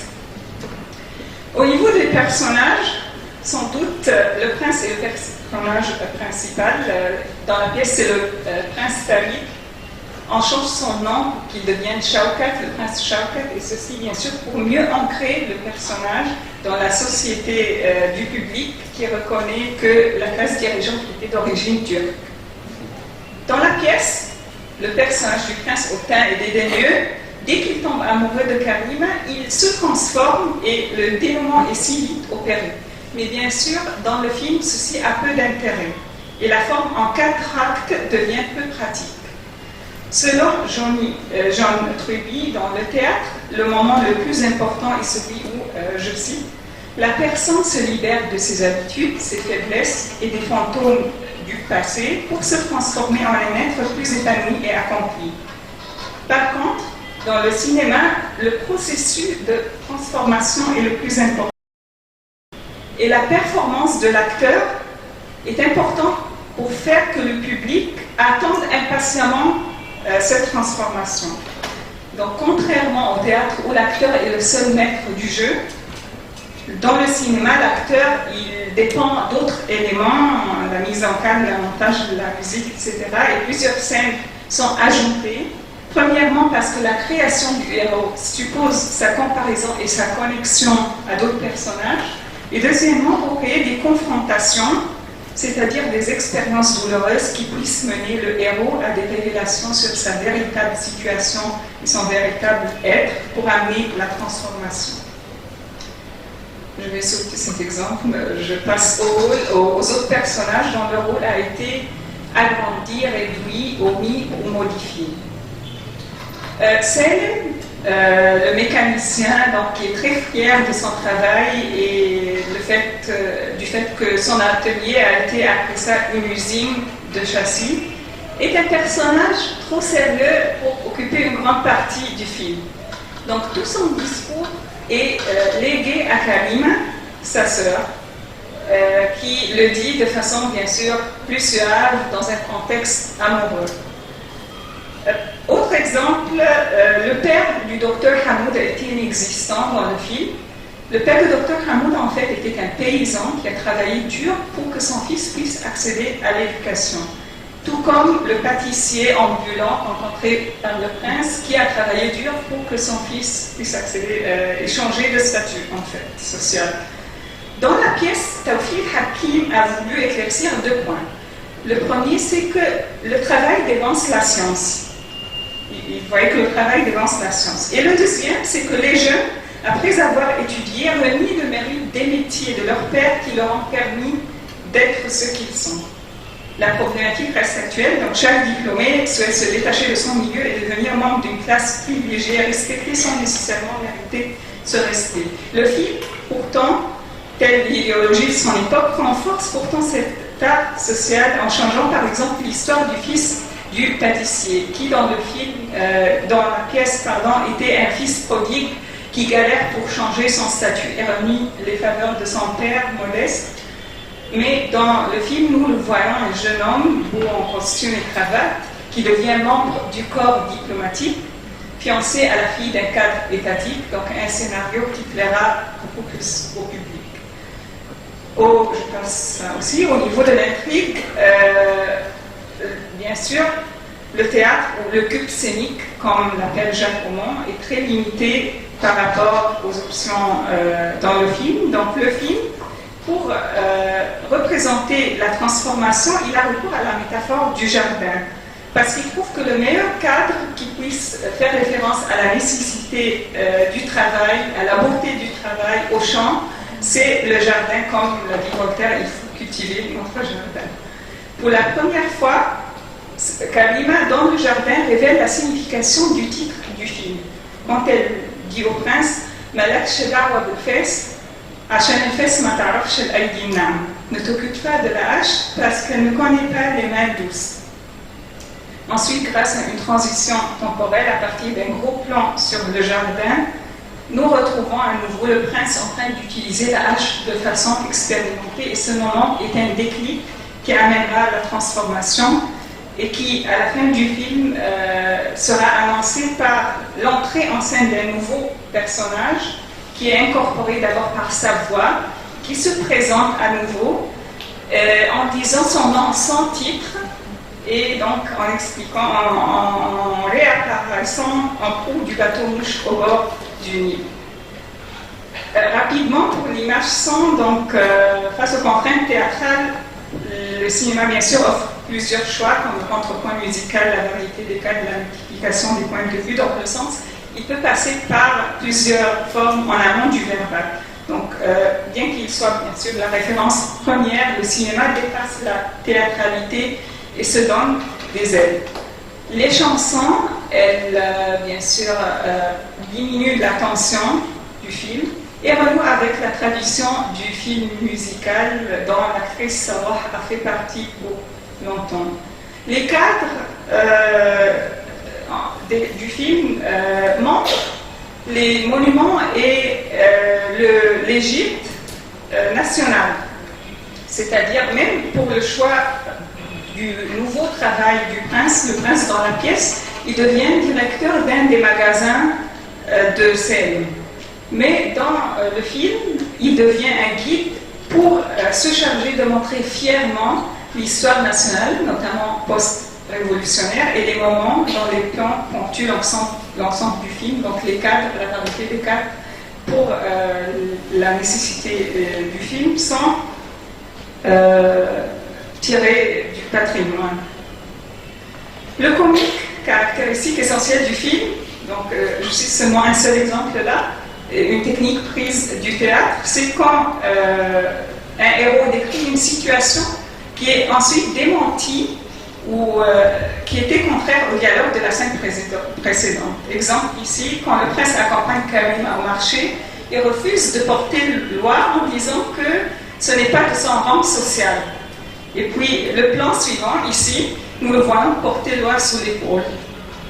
Ce qui crée le comique, bien sûr, et la musique du film dont nous nous rappelons tous, grâce à ses ritournelles mélodiques et ses mineurs, elle est facile pour l'oreille du spectateur et elle suscite la compassion du public avec l'histoire, ce qui est très important, bien sûr, pour que le film puisse atteindre son objectif. La question que nous nous posons maintenant, c'est pourquoi le film Les Mains Douces reste-t-il agréable et populaire jusqu'à nos jours, bien qu'il soit fortement motivé par la politique de son temps. Quand il a écrit sa pièce, Tawfiq Hakim était bien sûr sous l'enthousiasme révolutionnaire. Tout en vantant les mérites du travail, il a introduit un discours politique dans sa pièce. Par exemple, il dit dans une des phrases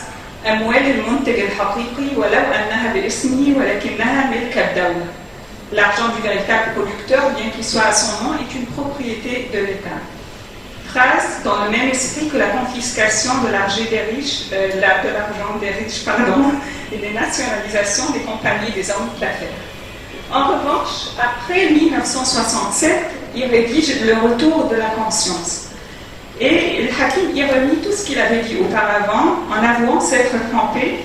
Pour lui, la réforme agricole n'en a pas été une car les fellahs sont restés des misérables bien que propriétaires. Ils n'ont pas eu accès à la technologie dans l'agriculture. Il n'y a eu ni suivi ni industrialisation. L'ancienne classe dirigeante a été remplacée par une nouvelle du même type. Les chansons patriotiques n'ont pas sauvé le peuple. La classe moyenne s'est à nouveau trouvée perdue entre les paysans trop pauvres et les nouveaux riches dont l'argent est facile. Et c'est finalement quelques individus qui en ont profité. Et le cinéma égyptien, suite à une période de forte production et de nationalisme, il change d'aspect après 67. Dans les années 70, la censure se renforce, l'organisme de soutien du cinéma et de nombreux concours d'État sont supprimés. La lutte des classes passe au second plan et est remplacée par la corruption politique, économique et sociale. Cependant, malgré ce changement de contexte, le film Les Mains Douces a gardé sa popularité jusqu'aujourd'hui car il ne s'est pas arrêté à la politique. Il a plutôt insisté sur les dimensions esthétiques et culturelles en traitant des notions comme le travail et l'égalité en tant que valeur universelle et absolue. En d'autres termes, je cite, « Une histoire ne présente pas au public le monde réel, elle lui présente un monde qui lui est propre. Le monde de la fiction n'est pas une représentation de la vie telle qu'elle existe vraiment, il s'agit de la vie telle que les êtres humains imaginent qu'elle pourrait être. C'est une vie humaine condensée et enrichie de sorte que le public puisse parvenir à une meilleure compréhension de la façon dont la véritable vie fonctionne. » Et comme en fait l'a dit M. Serceau le matin, le film est devenu un des films du cinéma classique. Donc, qui s'intéresse d'abord aux besoins du spectateur, à ses sentiments, avant de s'adresser à son idéologie. Et il s'intéresse au récit, à l'amour, donc il devient un classique et c'est pourquoi il persiste. De là, l'adaptation de la pièce théâtrale dépend des contraintes contextuelles, des attentes du public, n'oublions pas contraintes de la transmédialité, mais des embarras du choix. Et la pièce, bien qu'elle soit de Tawfiq Hakim, oui, elle remet dans le film en tant que nouvelle création culturelle et artistique. Je vous remercie.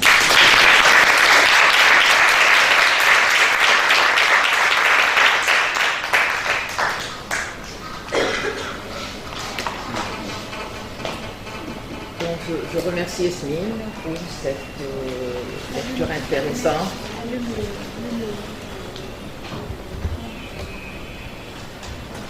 Je remercie donc Yasmine pour cette lecture intéressante du film tiré à partir de la pièce de théâtre, une pièce de théâtre méconnue du public, qui a connu un succès après cette mutation générique où il y a eu certaines transformations, notamment l'accentuation du comique, la mise en valeur de certains personnages, la mise en avant de certaines valeurs aussi propres à l'époque. Je vous remercie et nous pouvons passer au débat. 10 minutes ou 15 minutes. Est-ce qu'il y aurait des questions? J'aurais aimé poser des questions à tout le monde. Je vais commencer par elle, tout simplement parce qu'on travaillait ensemble dans le temps. J'ai beaucoup aimé le travail sur la laïcité, sans le dire, et sur l'émancipation de la femme. Je me demande si tu voudrais commenter la politique du voile dans les scènes que nous avons vues où aujourd'hui nous rigolons. Il y a vraiment des femmes qui se couvrent comme ça et qui y croient vraiment, alors qu'il me semble que dans les années 60, quand le film avait été fait, c'était sous-entendu que c'était une plaisanterie. Pas pareil. Oui. Ça n'avait pas la même connotation du tout. À l'époque, c'était, surtout dans le film, c'est une... moi, dans ma recherche, je fais une étude justement de la tenue vestimentaire, de la progression de la tenue vestimentaire de René. Et cette tenue a pour objectif de montrer, de faire le contraste entre ce qu'elle était quand elle était dans le village, quand elle était paysanne, et quand elle va accéder au statut de jeune Kairote moderne. Donc ça n'a pas la connotation du voile d'aujourd'hui, pas du tout. C'est pas la même chose.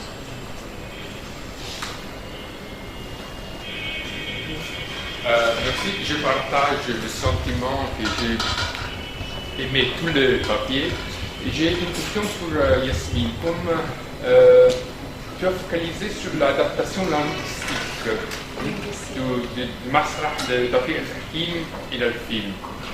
Et est-ce que tu as noté des différences entre les adaptations du Masrah et du Riwaya de Tawfiq El-Hakim?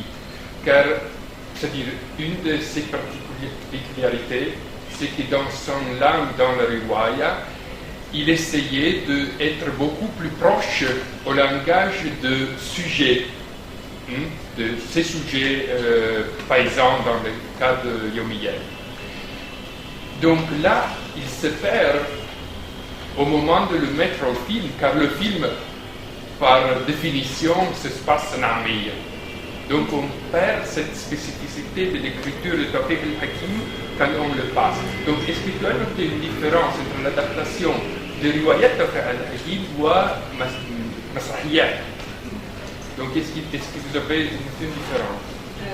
En principe, quand il s'agit d'une adaptation d'une pièce de théâtre, on se dit que le dialogue, puisque le dialogue existe déjà dans la pièce de théâtre, donc le film va être proche parce que le scénario il reprend le dialogue, et ce qui n'a pas été le cas lorsque j'ai étudié les Memphis.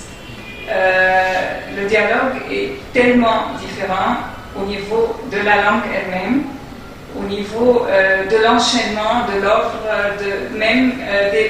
du contenu même du dialogue. La base, c'est l'essentiel. Mais après ça, l'adaptation, elle a presque tout changé. Et pour le roman, c'est vrai qu'il n'y a pas de dialogue, mais il y a la même liberté d'adaptation. Donc, je crois que dans les deux cas, l'adaptation, elle est différente. Elle change la langue. Oui.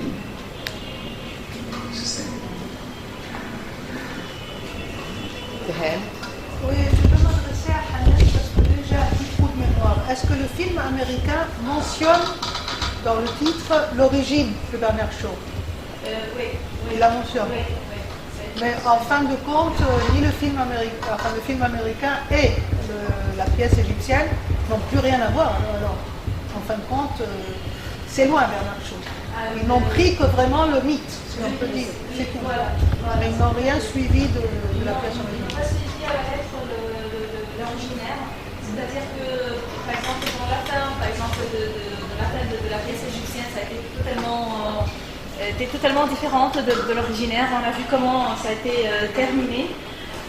Aussi pour le film, le film a été terminé par le retour de la jeune fille au professeur, tandis que dans la pièce, non, c'était pas le même cas. Elle quitte le professeur et voilà, ça termine comme ça. Tandis que, et dans la pièce aussi, ça a été, on a été beaucoup influencé par cette fin qui était présentée dans la pièce égyptianisée. On sent que c'est vraiment une fin réconciliatrice qu'on a toujours familiarisé avec ce genre de fin. Enfin, les deux couples se réunissent, voilà, dans une fin heureuse, amoureuse, tout ça. Merci. Petite autre question. Bon, je vous invite de lever la séance. Merci à l'assistance. Merci aux intervenantes.